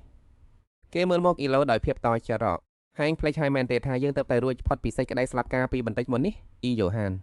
មើលទៅមនុស្សដែលកំពុងតែរំភើបខ្លាំងហួសហេតុនៅចំពោះមុខនេះចោះការដែលសំខាន់ជាងនេះទៅទៀតគឺមិនទាន់ទុកឲ្យគេនិយាយចប់ផងអ៊ីឡូក៏កាត់បទថាធ្វើដងទៀតទៅមុខរបស់អ្នកទាំងពីរគឺចិត្តគ្នាយ៉ាងខ្លាំងកែវភ្នែករបស់ពួកគេសម្លឹងតែកាន់ដៃក៏ដោយយកចិត្តទុកដាក់បំផុតដោយមិននិយាយអ្វីសូម្បីតែមួយម៉ាត់ពន្លឺព្រះចន្ទភ្លឺជាចិញ្ចែងចាំជិះមកលើព្រៃព្រៅដ៏ស្ងាត់អ៊ីឡូនិងអ៊ីយ៉ូហាននៅតែសម្លឹងមុខគ្នាមិនដាក់ភ្នែកមុខរបស់ពួកគេនៅសល់ចម្ងាយតែបន្តិចបន្តួចប៉ុណ្ណោះនៅលើថ្មរបស់នាងចាប់ផ្ដើមមានស្នាមផ្កាជគួរឲ្យសង្ស័យស្រាប់តែមានសម្លេងអ្វីមួយធ្លាក់ពីចម្ងាយបានធ្វើឲ្យអ្នកទាំងពីររភ្ញាក់ខ្លួនចេញពីបរិយាកាសស្និទ្ធស្នាលមុននេះអ្នកទាំងពីរប្រញាប់បាយមុខចេញមុខរបស់អ៊ីឡូឡើងក្រហមងាមហើយនិយាយអាអួលអីអ៊ីយ៉ូហានក៏តិចតែមួយខ្សើតគ្មានអ្វីទេស្នាមបួននៅជើងរបស់នាងខ្ញុំគ្រាន់តែឆ្ងល់ថាទៅតែយ៉ាងណាខ្លះទៅហើយពេលលោកគេនិយាយបែបនេះមុខរបស់អ៊ីឡូកាន់តែឡើងក្រហមខ្លាំងជាងមុនអ៊ីក៏សម្លឹងមើលចុះទៅកាន់ជើងដែលរបួសរបស់នាងមិនមែនយើងគួរតែព្យាបាលវាជាមុនសិនទៅនាងអៀនរហូតដល់អន់មុខចុះមិនហានសម្លឹងមើលគេដើរបានមួយសន្ទុះពួកគេក៏ឃើញមួយនៅក្បែរនោះអ៊ីយ៉ូហានយកទឹកស្ទឹងមកលាងរបួសឲ្យនាងទឹកត្រជាក់ប៉ះនឹងមុខរបួសធ្វើឲ្យនាងមានអារម្មណ៍ឈឺបន្តិចគេក៏លុតចង្កង់ចុះរួចចាប់យកជើងដែលរបួសរបស់អ៊ីឡូមកជួយព្យាបាលដោយប្រុងប្រយ័ត្នខ្ញុំនឹងថាវាត្រជាក់ប៉ុន្តែសូត្រតាមបន្តិចទៅណានាងអន់មុខដោយភាពអៀងខ្មាស់ខ្ញុំមិនអីទេអ៊ីយ៉ូហាននិយាយបណ្ដើបងរំរបួសបណ្ដើនេះធ្វើឲ្យជើងរបួសញឹកញាប់មែនណាឬមួយលឹកនេះនាងមិនគិតនឹងសារភាពស្នេហ៍ទៅទឹកមុនគ្រាន់តែខ្ញុំជួយព្យាបាលក៏ជើងឲ្យនាងប៉ុណ្ណោះនាងក៏សុំខ្ញុំរៀបការបាត់ទៅហើយពួកបែបនេះនាងក៏ញឹមអៀនរកេះក្បាលខ្លួនអីទោះជាយ៉ាងណាក៏ដោយក៏ខ្ញុំកំពុងតែឡងស្រឡាញ់អ្នកអំដងទៀតដែរនាងអៀនរហូតដល់ប្រឹងធ្វើខ្លួនតឹងណែននាងគ្រាន់តែចង់ឲ្យរឿងនេះកន្លងផុតទៅយ៉ាងរហ័សប្រហែលជាព្រះនៃវាសនាកំពុងតែកន់ពួកយើងឲ្យមើលទៅអ៊ីយ៉ូហានក៏ក្នុងចិត្តព្រះនៃវាសនាអ៊ីឡូភីឡូនាងត្រូវតែឆ្លើយសំណួររបស់ខ្ញុំដោយស្មោះត្រង់គេស្លឹងមើលអ៊ីឡូដោយទឹកមុខម៉ាំងម៉ាត់មុនពេលដែលនាងសុំខ្ញុំរៀបការតែយើងធ្លាប់ជួបគ្នាពីមុនមកទេអ៊ីឡូភ្ញាក់ផ្អើលយ៉ាងខ្លាំងនៅពេលលើយ៉ូហាននៅលើផ្ទៃទឹកបានឆ្លោះបញ្ចាំងរូបភាពរបស់អ្នកទាំងពីរប៉ុន្តែវាជារូបភាពតាំងពីយូរណាស់មកហើយសម្បីតែខ្ញុំផ្ទាល់ក៏ពិបាកនឹងជឿដែរប៉ុន្តែរាល់ពេលដែលខ្ញុំឃើញអ្នកកម្រងអនុស្សាវរីយ៍ចម្លែកក៏លេចឡើងនៅក្នុងក្បាលរបស់ខ្ញុំអ្នកតែងតែនិយាយពាក្យដូចជាអាកុនដែលបានសង្គ្រោះខ្ញុំអាចកែបំរើដល់អាក្រក់របស់ព្រះវិហារឲ្យអនុស្សាវរីយ៍ទាំងនោះវាពេលខ្លះរហូតដល់និយាយអ្វីមិនចេញតែគេអាចចងចាំរឿងទាំងនោះបានដោយរបៀបណាជារឿងដែលមិនអាចទៅរួចទេនោះគឺជាអ្វីដែលខ្ញុំបាននិយាយទៅកាន់ចង្ហាន់មុនពេលដែលខ្ញុំត្រឡប់មកវិញនាងយ៉ាងណាក៏កាន់តែភ័យខ្លាចមុនពេលដែលត្រឡប់មកវិញនាងចិត្តនឹងស្លាប់ទៅហើយ Nơiពេលដែលនាងកំពុងវិភាគពីច្បាប់នៃការលេចឡើងនៃវិញ្ញាណអាក្រក់នាងក៏បានដឹងថាវិញ្ញាណអាក្រក់កម្រិតខ្ពស់មួយត្រូវបានគេព្យាករណ៍ថានឹងលេចឡើងនៅក្បែរនោះវាប្រហែលជាវិញ្ញាណអាក្រក់កម្រិតខ្ពស់មួយរបួសធ្វើឲ្យ Elo ឈឺចាប់ខ្លាំងណាស់រាងកាយទាំងមូលរបស់នាងរួយនៅចំនឹងដីបានត្រូវបានគេបោះចោលទៅម្ខាងដើម្បីបដូរតែដើរនៅលំហពេលវេលាដែលកំពុងសម្លាប់បេះដូងរបស់នាងចាំបាច់ត្រូវតែមានត្បូងពេលវេលា Elo ក្បាលចោះដកដង្ហើមហត់លើពិតជាមិនសល់ពេលវេលាទៀតទេតែនាងអាចតបតល់បានយូរប៉ុណ្ណារហូតតតែឃើញវិញ្ញាណហើយក៏កម្រិតកំពូលមិនអាចទេហើយនៅពេលនោះសម្លេងមួយបានបន្លឺពីចម្ងាយថានៅខាងនោះយូហានបានដើរយឺតចូលមកជិតនាងមិនអីទៅនៅពេលនោះនាងបានជប់យូហានគេសួរ Elo ថានាងកំពុងធ្វើអ្វីទីនេះក្នុងពេលនេះនាងងើបមកឡើងមើលយូហាននៅអាកមនុស្សអាកនៅទីនេះមានន័យថាវិញ្ញាណអាក្រក់កំពុងតែមកដល់ហើយនាងញ៉ាំដោយក្រេករេពេលមើលទៅគេខ្ញុំមិនអីទេគ្រាន់តែជាខ្ញុំកំពុងវង្វេងផ្លូវបំផុតយូហានបានជួយទប់នាងឲ្យក្រោកឡើងពិតជាសំណាងណាស់ដែលពួកយើងកំពុងស្វែងរកនៅក្នុងព្រៃនេះវិញ្ញាណអាក្រក់កម្រិតខ្ពស់នឹងលេចឡើងនៅទីនេះឆាប់ចំនេះហើយEloញញឹមក្នុងចិត្តដោយដែលនាងបានព្យាករណ៍ទុកមែនការពិតគឺថាគឺជាអ្នកស្នងមរតករបស់នូអាកមានសមត្ថភាពអាចដឹងពីវត្តមានរបស់អាសូរកាយកម្រិតខ្ពស់បំផុតគេក៏ងាកក្រោយទៅមើលខ្ញុំត្រូវតែនៅទីនេះដើម្បីកម្ចាត់អាសូរកាយនោះអញ្ចឹងនេះខ្សែរបស់ខ្ញុំជិះទៅកាន់ក្រុងវិញទៅធ្វើមិនទេខ្ញុំជិះសារមិនចេះទេខ្ញុំអាចសំនៅទីដើម្បីមើលអ្នកទាំងពីរប្រយុទ្ធជាមួយជាអាសូរកាយបានទេនាងមើលទៅយូហានទោះបីនេះយូហានដល់ថ្នាក់កងនិយាយលែងចេញគេមើលទៅEloដោយភាពអស់សង្ឃឹមនាងឈួតទៅហើយមែនទេអាសូរកាយកម្រិតខ្ពស់អាចសម្លាប់នាងបានក្នុងមួយពព្រិចភ្នែកគ្រាន់តែប៉ះបន្តិចបន្តួចប៉ុណ្ណោះនាងនៅតែតូចចង់នៅមើលឲ្យតតែបានលោកនឹងការពារខ្ញុំមែនទេលោកអុកកញ្ញាEloកំសើភ្នែកដើម្បីឲ្យខ្លួននឹងមើលទៅគួរឲ្យស្រឡាញ់លោកគឺជាកញ្ញាម្នាក់គាត់ល្បីខ្លាំងណាស់ហើយបានកម្ចាត់វិញ្ញាណអាក្រក់កម្រិតខ្ពស់បានតាំងពីអាយុពូស៊ីឲ្យឆ្នាំមកកម្លេះពិតជាមិនយល់សោះថាអ្នកស្រីម្នាក់នេះកំពុងតែគិតអ្វីអបប្រាកាត់អត់មើលទៅពួកយើងហាក់ដូចជាមិនអាចនិយាយគ្នាបានទៀតហើយបើមិនព្រមសហការខ្ញុំនឹងចាប់អញដាក់លើក្នុងសេះដែលបង្ខំបែបនេះយល់អញ្ចឹងបើសិនបើលោកអាចឆ្លើយសំណួរខ្ញុំមួយនេះបានខ្ញុំនឹងទៅភ្លាមចុះហើយនៅស្ងៀមសម្លឹងមើលនាងវាទោះបីជាយ៉ាងណាក៏ត្រូវតែស្លាប់ដែរអញ្ចឹងនាងវាអស់ដៃទៅចុះនាងសម្លឹងមើលគេហើយសួរថាថ្មនោះជាវិទៅស្មើពេលវេលាដែលលោកទទួលបានការពីអាយុឆ្នាំនោះទឹកមុខរបស់លោកអុកញ៉ានៅពេលនេះអាក្រក់ខ្លាំងណាស់យូហាសម្លឹងមើលគេដោយក្តីបារម្ភបាទខ្ញុំឆ្លើយអញក៏ត្រូវតែឆ្លើយសំណួររបស់ខ្ញុំដែរពេលយល់ព្រមព្រៀងខ្ញុំសញ្ជាជើងរបស់បោះចំហានទៅមុខពី3ចំហានធម្មតាខ្ញុំទទួលបានការពីអាយុឆ្នាំគឺជាថ្មហើយតែអាចបង្វិលពេលវេលាត្រឡប់ក្រោយបានប៉ុន្តែវាអាចប្រើបានតែផ្នែកណាមួយនៃរាងកាយប៉ុណ្ណោះតែការពេលវេលាដែលបានកំណត់យូហាសម្លឹងមើលគេដោយភាពភ្ញាក់ផ្អើលនៅតែបន្ទាយាយវាមិនសូវមានប្រយោជន៍ជាងប៉ុន្មានទេដូច្នេះពួកយើងក៏ទៅវិចលការបង្វិលពេលវេលាត្រឡប់ក្រោយដែលប្រើបានតែផ្នែកមួយនៃរាងកាយតើវាមានប្រយោជន៍ជាអ្វីទៅប៉ុន្តែវិលវ៉ាឯនោះបីជារីគ្រាយ៉ាងខ្លាំងរកឃើញហើយថាពេលវេលានោះនឹងជួយសង្គ្រោះជីវិតនឹងបានដីសង្ឃឹមបានផលឡើងក្នុងបេះដូងរបស់នាងបន្តមកEloក៏ទៅដានធើបីយកវាបានទៅប្រកាសណាស់គេមិនងាយនឹងប្រកល់វានាងស្រួលភូមិឡាយដល់វិញខ្ញុំម្ដងដែររបស់យូហានចាស់ស្មារបស់Eloយ៉ាងណែនតែមានតំណែងតំណងវិញជាមួយត្បូងទៅតាមផ្កាជោគគ្រាន់តែឈ្មោះនេះនាងក៏រន់ថត់ចិត្តគេកាន់តម្កើចូលមកចិត្តខ្ញុំបានតាមដាននឹងមួយរយៈមកហើយនៅតែដើររេរ៉ាហើយសកម្មភាពរបស់ពិតជាគួរឲ្យសង្ស័យខ្លាំងណាស់មុខរបស់គឺមិនរតីសោះឡើយនាងញោមញយនិយាយថាខ្ញុំគ្រាន់តែវង្វេងផ្លប់បណ្ដោះបណ្ដៃយូហានមិនជឿឡើយក៏មកក៏ហាក់កយសះសំណួររបស់ឲ្យបានក្បត់អេងអស់ទៅហើយញើសរបស់Eloចាប់ផ្ដើមហួសសស្រាក់រយៈពេលនេះសកម្មភាពរបស់ឡាមអូគេមើលទៅចម្លែកណាស់មើលទៅដូចជាពួកវាកំពុងតែតាមប្រមាញ់អាស្លឹបវិញ្ញាណអាក្រក់ដើម្បីស្វែងអ្វីមួយយ៉ាងដូចនោះប្រហែលជាវាត្រូវតែមានទំនាក់ទំនងអ្វីមួយជាមិនខាននិយាយមិនតន់ដាច់ពីមាត់ផងយូហានក៏បានដឹងខ្លួនថាមានអាសិលកំពុងតែមកដល់គេងាកខ្លួនមកវិញភ្លាមទឹកមុខអាក្រក់ខ្លាំងណាស់ងាប់ហើយពេលនេះអាសិលនោះបានមកឈរនៅចំមុខពួកគេរួចទៅហើយដៃប៉ុនខ្មៅងឹតរាប់មិនអស់កំពុងតែកម្រាក់ចុះឡើងដូចជាដុំភក់ដែលកំពុងកម្រាក់រម៉ាស់សំឡេងរបស់Eloចាប់ផ្ដើមញ័រទៅនេះគឺអាស័យឡប់កំពុងតែរើមួលខ្លួនទៅមកវារើមួលជាប់គ្នាមើលទៅពិតជាអាក្រក់ស្អុយរលួយគួរឲ្យខ្លាចភ្នែករបស់វាទាំងប៉ុន្មានកោកំពុងតែសម្លឹងមើលមនុស្សពីរនាក់នៅចំពោះមុខនាងសម្លឹងមើលអ្វីដែលអាក្រក់នៅចំពោះមុខនោះគឺជាអាសឹកកំពូលមែនទេស្លួជ្រួញចិញ្ចើមើលវាដៃទាំងពីររបស់នាងក្តាប់អាវុធយ៉ាងតឹង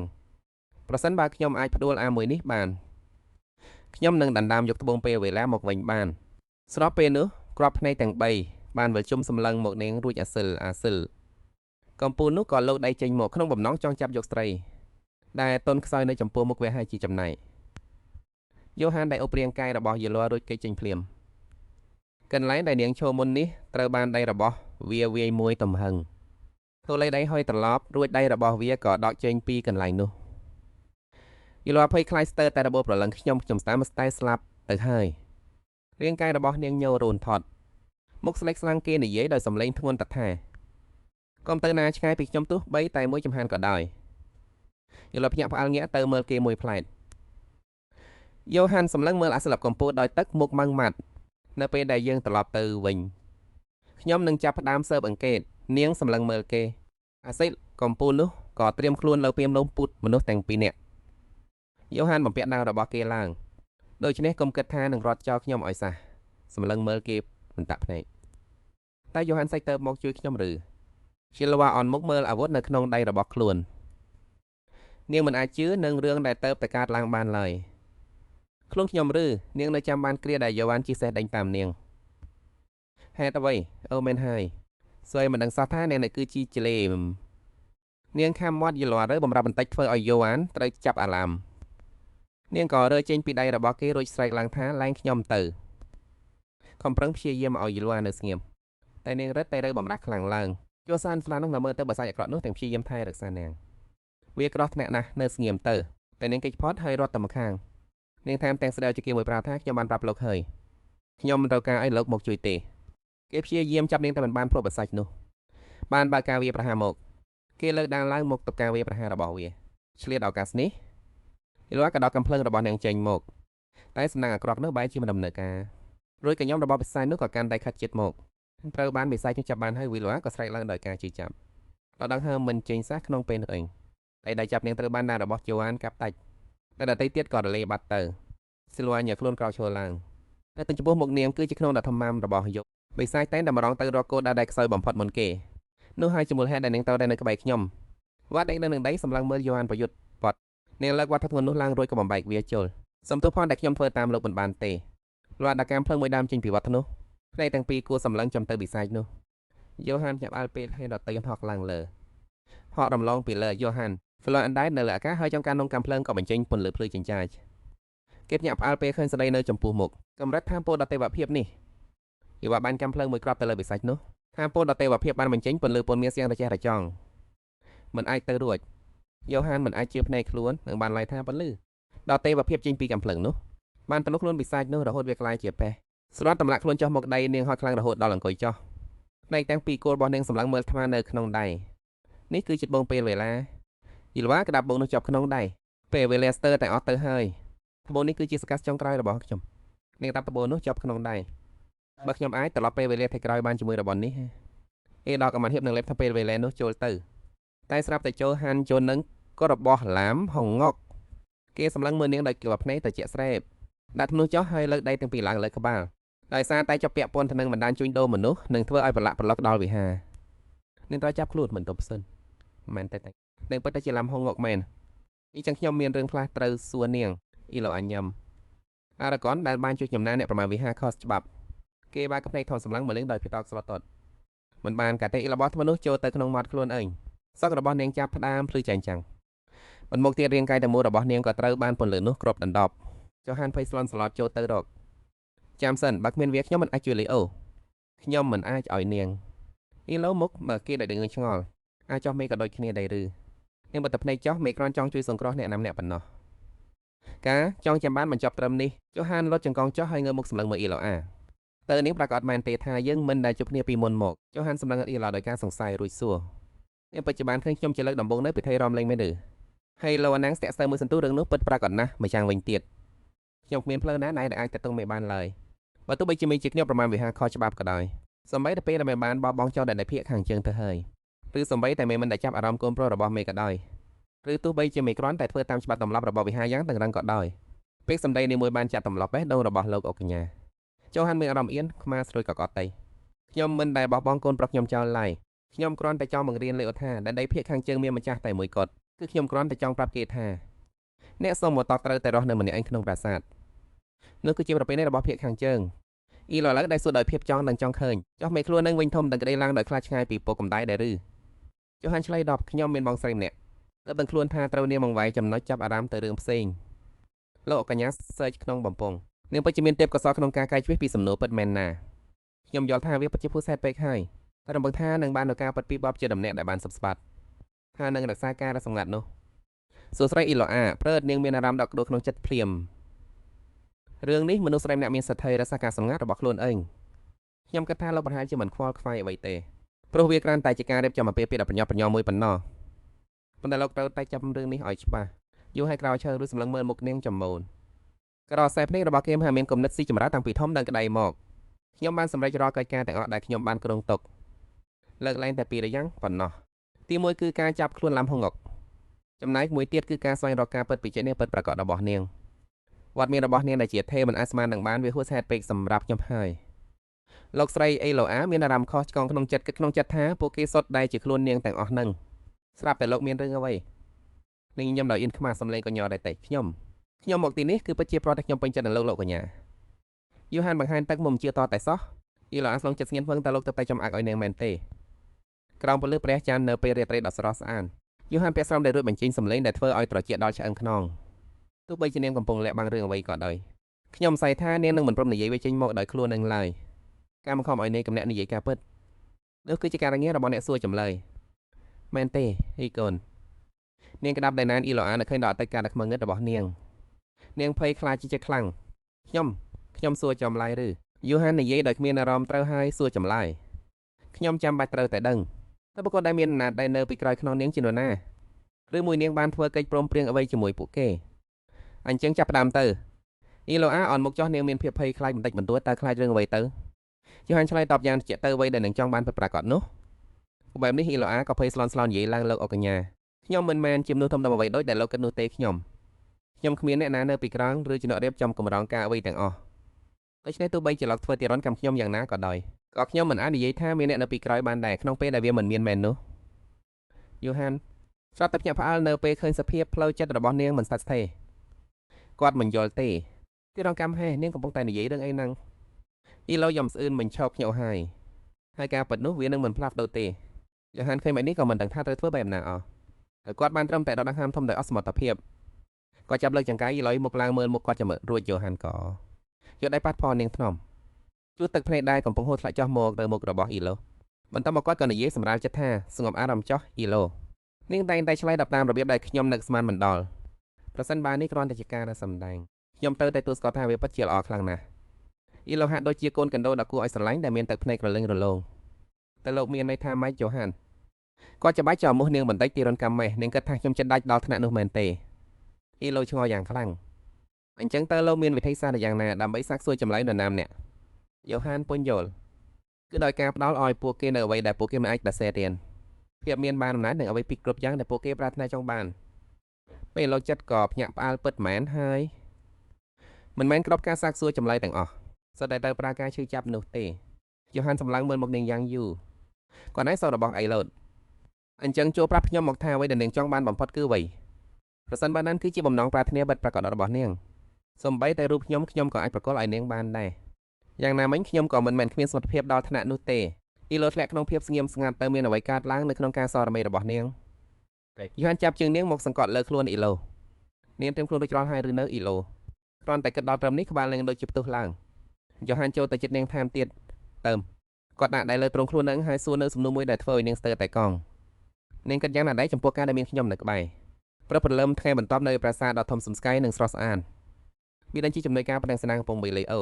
ធ្វើចាំនៅមាត់ទ្វារដើម្បីរងចាំអ្នកត្រឡប់មកវិញជំនួយការឈរនៅក្បែរនោះហាក់ស្អួយចិញ្ចោមចំណែកសេនាការកំពុងតែបញ្ចុះបញ្ចូលក្មេងប្រុសសូមមេត្តារងចាំនៅខាងក្នុងចោះខ្យល់ខាងក្រៅត្រជាក់ណាស់លេអូបាននាងចប់គេមិនព្រមទេពេលមីនោះអ្នកមើលការខុសត្រូវក៏ស្រែកខ្លាំងព្រឡើងនោះមិនមែនជាលោកញ៉ាសាលីអូទេខ្ញុំរំភើបដល់ថ្នាក់ស្រស់ទឹកភ្នែកហើយលោកស្រីអ៊ីឡូអាក៏នៅជាមួយលោកឪពុកដែលជំនួយការញឹមយ៉ាងមានល្បិចមានវ័យម្ខាងដែលហាក់ដូចជាចម្លែកនៅក្នុងបរិយាកាសជុំវិញអ្នកទាំងពីរជូហានមើលទៅអ្នកដែលកំពុងស្ថិតក្នុងដៃរបស់គាត់ហើយឈ្មោះអ៊ីឡូអាថ្នមអ៊ីឡូអាក៏ចាប់ផ្ដើមមើលបង្គោលយឺតដៃរបស់នាងដាក់នៅលើទ្រង់ខាងឆ្វេងរបស់លោកអុកកញ្ញាវ៉ានអ្នកទាំងនោះបានឃើញឈុតឆាកដ៏ផ្អែមល្ហែមនេះភ្នែកពួកគេភ្លឺចិញ្ចឹងចិញ្ចាចជាភ្នាក់ហើយលោកអុកកញ្ញាកំពុងសម្លឹងមើលលោកស្រីដោយក្រសែភ្នែកទន់ភ្លន់ណាស់តើវាមានរឿងឈួតអីកាត់ឡើងកាលពីយប់មិញទៅហ្នឹងលើនេះបីជាខ្ញុំស្លាប់ទៅក៏មិនស្ដាយក្រោយដែរអ៊ីឡូអាយកដៃឲ្យមកជូតមាត់ ព្រោះខ្លាចខ្លួនឯងស្រត់ទឹកមកពេលកំពុងដេកចុះហានបានមើលទៅក្រុមមនុស្សដែលកំពុងឈរនៅមុខភូមិគ្រឹះគាត់បានបញ្ជាថាបៃដិនហៅក្រពេចមកឲ្យរៀបចំអាងទឹកក្តៅព្យាបាលរបួសឲ្យលោកស្រីហើយត្រូវប្រកាសថានាងបានសម្រាប់ឲ្យបានគ្រប់គ្រាន់បៃដិនរំភើបចិត្តក្នុងចិត្តថាលោកកំចាស់ឲ្យនាងថាលោកស្រីមែនទេគាត់បែកមកទៅវិញដោយសម្លេងម៉ឺងម៉ាត់សេនាជួយថែរក្សាលោកស្រីផងសេនាមានការងឿងឆ្ងល់ចាស់ស្លោកចុះហានសួរនាំតែក្តីគេលោកស្រួលទេអ៊ីឡូអាសេនាឃើញតែភាពនេះក៏មានការងឿងឆ្ងល់លោកអុកញ៉ាហាក់ដូចជាប្លែក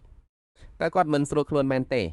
បៃដិនបានពន្យល់ដោយក្តីរំភើបពើបតាមពិតទៅគាត់កំពុងឈឺដោយសារតែការរក្តៅខ្លួនដែលមានឈ្មោះថាក្តីស្រឡាញ់តែអ្នកមានអារម្មណ៍យ៉ាងណាដែរលោកស្រីអ៊ីឡូអាយកដៃស្ទាបមកខ្លួននឹងហើយញញឹមល្អប្រសើរជាងមុនច្រើនបន្តពីងត់ទឹកហើយខ្ញុំមានអារម្មណ៍ថារាងកាយទាំងមូលរបស់ខ្ញុំកំពុងតែលាយបៃដិននិយាយយ៉ាងគួរសមមកខ្ញុំរីករាយណាស់តែបាននៅបែបនេះក៏ដូចជារកគុណអ្នកយ៉ាងខ្លាំងសម្រាប់រឿងការពីយប់មិញដោយសារតែអ្នកទៅកូនប្រុសលីអូមានសុវត្ថិភាពតែថែមទាំងទៅរបួសប្រុសតែពួកយើងទៀតហើយជាមួយនឹងរាងកាយដ៏ទន់ខ្សោយបែបនេះផងដែរពួកយើងចំពាក់កូនអ្នកច្រើនណាស់គីឡូអាមិនតែតាមពិតមិនមានវ័យធំដុំទេបើមិនបានលើកអុកញ៉ាជន់ជួយទេខ្ញុំប្រហែលជាស្លាប់បាត់ទៅហើយអារម្មណ៍រំភើបខ្លាំងធ្វើឲ្យនោះក៏ព្រោះតែអ្នកបានប្រថុយជីវិតផ្ទាល់ខ្លួនដើម្បីសង្គ្រោះកូនប្រុសរបស់ពួកយើងបាយដិនយកកន្សែងជូតទឹកกับភ្នែកខ្ញុំយល់ថាកញ្ញាប្រាក់ដែលជាត្រីចិត្តនឹងចំទាមមិនខានគីឡូមានភាពមើងឆ្ងល់អូកញ្ញាយោហានម៉ានមិនចិត្តនៅពេលនឹកឃើញដល់ទឹកភាពមុននេះមែនហើយខ្ញុំមិនដែលឃើញអូកញ្ញាធ្វើបែបនេះពីមុនមកទេកាលពីយប់មិញនេះឯងក៏ដូចជាអូខ្ញុំគិតថាវាពិតជាយប់ដ៏អស្ចារ្យមួយបើកភ្នែកធំនឹកក៏គាត់តែគាត់និយាយថាខ្ញុំសុំទើកុំប្រកាន់ពេកសម្ដីមនុស្សចាស់ម្នាក់នេះអីរឿងនេះធ្វើឲ្យលោមិនឈប់សង្ស័យនឹងគិតច្រើនតើវាជាយប់ដ៏អស្ចារ្យមែនឬនាងនៅឃើញដល់រាត្រីការយប់មិញក្រោមពន្លឺព្រះច័ន្ទពេញវងនៅពេលដែលអ្នកទាំងពីរនៅកណ្ដាលព្រៃបានទុកពេលឲ្យនាងពិចារណាតើមកក៏សួរថាយ៉ាងម៉េចហើយរឿងដែលខ្ញុំសួរមុខរបស់អ៊ីឡូអាឡើងកាមដោយផ្លាក់ប៉ែងប៉ោះនាងលុយកើតក្នុងចិត្តថាគាត់នៅចិត្តពេកហើយនាងអោនមុខចត់ដើម្បីគេចពីក្រសែភ្នែកដែលកំពុងរងចាំចម្លែកនោះធ្វើបាននិយាមលឹកឡើងវិញនៅពេលដែលអ៊ីឡូបាននិយាយមុននេះនាងនិយាយថាវាជាការស្រឡាញ់ពីដំបូងឃើញមែនទេអ៊ីឡូអ៊ីនខ្មាស់យ៉ាងខ្លាំងរឿងនោះមិនមែនមានន័យថាខ្ញុំចង់បានភាពជាបុរសរបស់លោកទេខ្ញុំគ្រាន់តែមានអារម្មណ៍ល្អនៅពេលដែលបាននៅក្បែរលោកប៉ុណ្ណោះ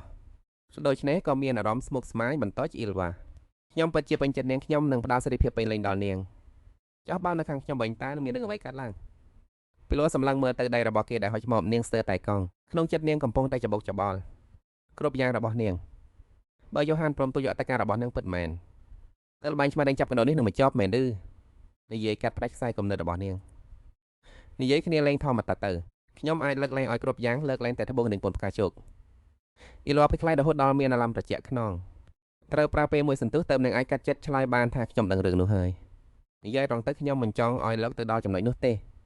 ទឹកមុខរបស់យ៉ូហានប្រជិតទាំងអ៊ីចឹងមែនទេបន្ទាប់មកកិច្ចសន្ទនាក៏បញ្ចប់ទៅទោះហានកន្សែងតាក់លើខ្លួនអ៊ីឡូគេរំនាងឲ្យបិឡើងនាងស្ទើរតែដកដង្ហើមមិនរួចក៏រើមរះចាំបន្តិចលោកធ្វើបែបនេះមានន័យថាម៉េចអ៊ីឡូខឹងសម្បាខ្លាំងប៉ុន្តែមិនហ៊ាននិយាយអ្វីចេញមកតាមពីពេលណាដែលយើងត្រូវជាសេះជាមួយគ្នាអញ្ចឹងចម្លើយរបស់ចហានធ្វើឲ្យនាងជិតស្ងៀមដូចជារូបសំណាកអ្វីដែលខ្ញុំចង់និយាយនោះគឺខ្ញុំកំពុងតែដេញអ្នកចេញពីទឹកដៃរបស់ខ្ញុំអ៊ីឡូអាខឹងរហូតដល់ស្ទើរតែឈួតនាងស្រែកខ្លាំងរហូតស្ទើរតែបែកត្រចៀករបស់ចូហានលោកមិនអាចធ្វើបែបនេះដាក់ខ្ញុំបានទេខ្ញុំគឺជាអ្នកជួយសង្គ្រោះលេអូណាចូហានខំប្រឹងយកដៃទាំងឯងត្រចៀកខ្លួនឲ្យដើម្បីឲ្យបាត់ឈឺហើយខ្ញុំនឹងតកមុខឲ្យរឿងនោះខ្លះដែលនឹងប្រព្រឹត្តចំពោះអ្នកដូចជាភ្ញៀវម្នាក់យ៉ាងហោចណាស់ក៏រហូតដល់ពេលដែលអ្នកចាក់ចេញទៅដែរអ៊ីឡូអាដែលមានមុខក្រៅក៏ឆ្លៀតឱកាសធ្វើជាយូឡាលោកធ្លាប់និយាយថាលោកស្រឡាញ់ខ្ញុំលោកប្រាកដថាជាបាននិយាយវាពិតមែនចុះស្ទាបថ្ងាសខ្លួនឯងទាំងអស់សង្ឃឹមរួចនិយាយថាអ៊ីឡូអាហេតុអ្វីបានជាអ្នកមិនព្រមនៅស្ងៀមខ្លះយ៉ាងហោចណាស់ស្គាល់ដល់ទីកន្លែងសិនទៅបើអ្នកព្រមធ្វើតាមខ្ញុំថែមទាំងនឹងធ្វើល្អដាក់អ្នករហូតដល់ពេលនោះទៀតផងអ៊ីឡូអាហាក់ដូចជាកំពុងខឹងសម្បាក្នុងចិត្តនាងគិតក្នុងចិត្តថាលោកគិតថាខ្ញុំនឹងព្រមនៅស្ងៀមហើយធ្វើខ្លួនឲ្យស្រួលបួលមែនទេទឹកមុខរបស់ចូហានត្រជាក់ដោយទឹកកករួចនិយាយគំរាមបន្តបើមិនចឹងទេខ្ញុំនឹងបណ្ដេញអ្នកចេញភ្លាមផាក់ហើយនៅពេលដែលយើងទៅដល់ក្នុងចិត្តរបស់អ៊ីឡូអាចង់តែជេរប្រមាថប៉ុណ្ណោះប៉ុន្តែនៅខាងក្រៅនាងនៅតែត្រូវធ្វើជាក្មេងល្អនឹងមានមារយាទព្រះឲ្យខ្ញុំនឹងនៅស្ងៀមទោះបីជាមានរឿងអ្វីកាត់ឡើងក៏ដោយមួយសន្ធើក្រោយមកនៅលើផ្លូវទៅកាន់ប្រាសាទអ៊ីឡូអាមិនអាចទៅភាពចង់ឃើញរបស់នឹងបានក៏សួរឡើងនិយាយទៅចុះហេតុអ្វីបានច្រឡកស្លាប់មកងក់ខ្លាំងម្ល៉េះខ្ញុំដឹងថាវិហារបានបញ្ជាចាប់ខ្លួនវាប៉ុន្តែតើវាមិនកាន់តែងាយស្រួលសម្រាប់ពួកទាហានទៅព្រោះថាវាជាអ្នកតាមប្រមាញ់ពួកវិញ្ញាណអាក្រក់កសែភ្នែករបស់ចូហានបង្ហាញពីភាពគិតគូរខ្ញុំក៏គិតបែបនោះដែរទៅមនុស្សម្នាក់ដែលគាំទ្រដល់អង្គការអក្រក់កាមួយអាចជួយអ្វីបានទៅកាលពីដើមឡើយពួកវាក្រាន់តែជាក្រុមចរតូចតាចប៉ុណ្ណោះប៉ុន្តែឥឡូវនេះវាបានក្លាយជាអង្គការ ក្រកម្មដ៏ធំបំផុតនៅក្នុងចក្រភពក៏ព្រោះតែឡំហងកបានលួចផ្ដាល់ជំនួយជាលុយកាក់ដល់ពួកវាដោយសម្ងាត់តែអ្នកដឹងទេថាការជួញដូរមនុស្សបានកើនឡើងដល់កម្រិតណាដោយសារតែពួកវាពេលនោះហើយដែលអ៊ីឡូអាទៅបោះពីអ្វីដែលនាងកំពុងធ្វើអារ៉ាមខុសឆ្គងបានកប់ដណ្ដប់លើចិត្តរបស់នាងមិនដឹងសះថាខ្លួនឯងមានចិត្តចង្អៀតចង្អល់ដល់ថ្នាក់នេះអ៊ីឡូអាទៅមុខសពស្រពោនហាក់ដូចជាមានកម្មមកចាក់ចំណាត់បេះដូងបាត់ពិតមែនហើយ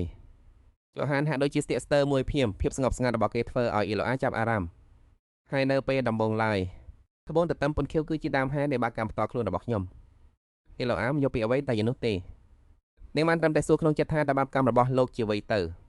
បន្ទាប់មកយ៉ូហានក៏ងាកមកមើលអ៊ីឡូអាហើយនិយាយដោយទន់ភ្លន់ថានាងគួរតែសម្រាប់ឲ្យបានច្រើននៅពេលនេះទៅដើម្បីឲ្យខ្ញុំអាចដេញនឹងចេញទៅឲ្យលឿនជាងមុនអូបែបនេះអ៊ីឡូអាក៏ក្តាប់ដែរយ៉ាងណាដោយក្តីខឹងសុខសម្បាសំឡេងស្រែករបស់នាងម្លឹងឡើងកងរំពេញព្រៃរហូតដល់វងបស័យភ័យសន់ស្លាហើចេញអស់ខ្ញុំមិនងុយគេងទេយល់ព្រមការចងចាំការពីម្សិលមិញត្រូវបានបញ្ចប់ត្រឹមនេះអ៊ីឡូអាកំពុងតែស្ទើរមិនដឹងថាត្រូវធ្វើបែបណាទៅល្អលោកគ្រាន់តែធ្វើចិត្តល្អដាក់ខ្លួនរហូតដល់ពេលដែលលោកដេញខ្លួនចេញតើខ្ញុំគួរតែនិយាយរឿងនេះចេញមកដែរឬទេដោយសារតែលោកកំពុងព្យាបាលរបួសឲ្យខ្ញុំតែលោកមិនតាន់ដេញខ្ញុំចេញភ្លាមអញ្ចឹងខ្ញុំនឹងមិនចាក់ចេញចេតនាចាប់នេះទេពួកគេកំពុងតែមកដល់ហើយស្រាប់តែហ្វែបន្ទប់ទៅបានបើកយ៉ាងខ្លាំងសំឡេងរបស់ជំនួយការក៏បន្លឺឡើងថាបេនយើងកំពុងតែជួបបញ្ហាតំហើយអ៊ីឡូអាងើយមកឡើងភ្លាមជាមួយទឹកមុខដឹងមុនថាត្រូវហើយជំនួយការនឹងប្រញាប់រត់ចូលមកទាំងភ័យស្លន់ស្លោខំរឹងនិយាយទាំងដងខត់ថាកំពុងធ្វើដំណើរមកភាគខាងជើងហើយព្រះនាងថែមទាំងនាំមកនៅការសម្រៀបការទៀតផងបេដិនសឹងតែមិនជឿទៅជាខ្លួននឹងហើយក៏សួរបញ្ជាក់ម្ដងទៀតអ៊ីឡូអាយកដៃខ្ទមមាត់ញញឹមគឺដូចទៅនឹងអ្វីដែលនាងបានគ្រោងទុកមែននាងនឹងថាព្រះនាងនឹងត្រឡប់មកវិញលើកនេះលែកព្រះនាងអើយជួជាបានតរៀងសំខាន់ក្នុងជ័យជំនះរបស់ចុះហាននៅក្នុងសង្គ្រាមភាគខាងជើងក្រោមការដឹកនាំរបស់នាងនគរអេមែនតាបានបង្កើតសម្ព័ន្ធភាពជាមួយនៅអវិកហើយបានកំទេចចង្គោលេតូពង្រីកទឹកដីបានយ៉ាងធំធេងបន្ទាប់មកជជែកក៏ព្យាយាមពង្រីកអំណាចរបស់ខ្លួនដោយបានផ្ញើសំណើសម្រាប់ការទៅកាន់យ៉ូហានជាបន្ទាប់យោងតាមព័ត៌មានដែលអៃឡូអាក់វិញនាងបានធ្វើលើសតែកំណត់រហូតធ្វើឲ្យលោកអុកញ៉ាខឹងសម្បានៅពេលនោះជជែកកំពុងតែរកគ្រប់មធ្យោបាយដើម្បីបញ្ចុះបញ្ចូលយ៉ូហានលោកអុកញ៉ានេះដឹងកន់លងណាចូលយើងរួមបញ្ចូលកម្លាំងរបស់ពួកយើងទៅហើយរាយការណ៍ឲ្យបានចាប់បំផុតតាមដែលអាចធ្វើទៅបានសួស្តីអ្នកតាមសម្រុំទេដើម្បីពិភាក្សារឿងនេះប៉ុន្តែយ៉ូហានបាននិយាយការសម្ដែងរបស់នាងទឹកដមសម្លេងនោះមិនមានភាពកត់ក្ដៅបន្តិចសោះព្រះនាងអាយបើព្រះនាងហាមយ៉ាងលិខិតសម្រាប់ការមកកំដងទៀតនោះសង្គ្រាមនៅតំបន់ភាគខាងជើងនឹងផ្ទុះឡើងម្ដងទៀតជាមិនខានអារម្មណ៍មកឡល់មួយនោះសំបីតែអ្នកនាងក៏មានអារម្មណ៍អាណិតអាសូរដល់លោកអុកញ៉ាដែរបៃដិនខំប្រឹងទប់អាឡាមខ្លួនឯងអ្នកស្រីនៅស្ងៀមស្ងាត់យូរម្ល៉េះឬហេតុអ្វីបានជាពេលនេះជំនួយការម្នាក់នៅកដៃហើយធ្វើមុខមិនដឹងនិយាយអ្វីឬមួយអ្នកស្រីបានអ្វីខ្លះតាក់ទងនឹងពិធីរៀបការមែនទេយ៉ាងណាក៏ដោយលោកអុកញ៉ាបានស្នើឲ្យលោកទៅជួបគាត់នៅក្នុងបន្ទប់ធ្វើការរបស់គាត់បៃដិនអស់សង្ឃឹមយ៉ាងខ្លាំងគាត់មានអារម្មណ៍ថាមុខចង់តែដួលអ៊ីឡូអាទោះបីជាដឹងរឿងសន្តយព្រះនាងកំពុងតែយាងមកមែនទេបៃដិនបែរក្រោយមកវិញហើយកំដៃណែនបង្ហាញពីការតាំងចិត្តដ៏មោះមុតរបស់វេនដែលកំទៅគូស្នេហ៍លោកអុកញ៉ានិងអ៊ីឡូអាមិនមែនទេអ្នកស្រីរបស់ខ្ញុំអ្នកស្រីមិនចាំបាច់ព្រួយបានអ្វីឡើយស្ដីនេះធ្វើឲ្យអ៊ីឡូងឿងឆ្ងល់បៃដិនតែមួយញើអ្នកស្រីគឺជាគូប្រជែងរបស់ព្រះនាងជួយជេតាមពិតទៅគឺដូចជាខ្មាំងស្រូវមិនអាចរស់នៅក្រោមមេឃតែមួយជាមួយនឹងបានឡើយមែនទេព្រះនាងជួយជេគឺជានារីដែលរដាប់ស្អាតខើហើយនៅពេលដែលនាងចាប់ផ្ដើមធ្វើឲ្យមានការបង្ហូរឈាមក្នុងសង្គមគ្មាននរណាម្នាក់អាចខាត់នាងបានឡើយប៉ុន្តែប្រកាសណាស់នាងនឹងមិនហានធ្វើបានអ្នកស្រីអ៊ីឡូអាឡើយដូច្នេះកុំបានអភ័យឲ្យសម្រាប់ទៅខ្ញុំនឹងដោះស្រាយរឿងនេះជាមួយលោកអុកញ៉ាយ៉ូហានដោយខ្លួននឹងបានដើម្បីដើរនៅស្ងៀមឈឹងដោយរូបសំណាកជំនួយការដែលឈើក្បែរនោះក៏ខំប្រឹងលើកទឹកចិត្តយ៉ាងពេញទំហឹងអ្នកស្រីព្យាយាមឡើងណាអ៊ីឡូខាញ់បែបនោះចង់ប្រសេដែរដែលនិយាយមិនតាន់មិននឹកស្មានថាពួកគេគិតជ្រៅជ្រះដល់ថ្នាក់នេះសោះឈីឡូមានអាម៉ាតែតាមពិតគឺរឿងនេះវាហួសហេតុពេកហើយប៉ុន្តែខ្ញុំត្រូវតែព្រួយបារម្ភតាខ្ញុំប្រហែលជាស្លាប់បាត់ទៅហើយមុននឹងអាចយកឃើញវា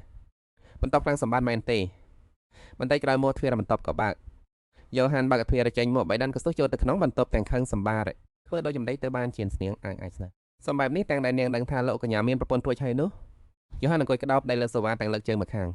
ទឹកមុខមើលទៅហាក់ដូចជាមឹងម៉ាត់ខ្លាំងណាស់កំពុងរងចាំឲ្យពួកគេបញ្ចេញកំហឹងជំនួយការដាក់ដៃទាំងពីរលើទ្រង់បង្ហាញពីការយល់ចិត្តយ៉ាងជ្រាលជ្រៅនេះគឺជាការរំលាយយ៉ាងធ្ងន់ធ្ងរចំពោះអ្នកស្រីអ៊ីឡូអាអ្នកស្រីច្បាស់ជាជឿចាប់ខ្លាំងណាស់បៃដិនក៏យល់ស្របហើយលើកក្តារខៀនអ្នកសរសេរអក្សរច្បាស់ឡោឡើងថាមានតែអ្នកស្រីដូចចេសតែម្នាក់គាត់ដែលមានចិត្តមុតមមមែនហើយអ្នកស្រីគឺជាមនុស្សដែលមានចិត្តស្មោះត្រង់បំផុតជូហានជូបៃដិនដែលអង្គុយតល់មុខក៏ក្តាប់ដៃយ៉ាងណាដោយក្តីមោះមមយើងត្រូវតែប្រមាននឹងកុំឲ្យលើកឡើងរឿងនេះមិនតង់ទៀត ជំនួយការក៏ប្រញាប់ដាក់សំណើភ្លាមឬមួយវិធីដែលល្អជាងនេះគឺប្រើកម្លាំងបិទមកឲ្យនាងចុះតែម្ដងទៅបន្ទាប់ពីស្ដាប់ពួកគេនិយាយចប់ជួសហាងក៏និយាយដោយសំឡេងរាបស្មើយើងមិនចាំបាច់ប្រើកម្លាំងបាយនោះទេយើងគ្រាន់តែត្រូវការចាក់ឲ្យឃើញថាអ្នកស្រីដ៏ចេះនៅតែស្ថិតក្នុងតំណែងដដែលបេដិនចាប់ដើមបង្រៀនអ៊ីឡជើងចាប់ពីថ្ងៃស្អែកនេះទៅជំនួយការក៏ឆ្ងល់ប៉ុន្តែមិនមែនលោកធ្លាប់និយាយថាយើងត្រូវតែប្រយ័ត្នប្រយែងមែនទេអ្នកស្រីអាចជាចារកម្មរបស់រាជវង្សស្កតថាបានព្រាមនោះជូហានក៏លើកដៃរបស់គេឡើងបន្តិចសពអាស័យមួយក្បាលបានហើរមកទម្លាក់ដៃរបស់គាត់ជូហានមើលទៅវាអ៊ីឡូអាមិនមានជាប់ពាក់ព័ន្ធអ្វីជាមួយគូសារាជវង្សនោះទេខ្ញុំទទួលបានដំណឹងពីអ្នកផ្ដាល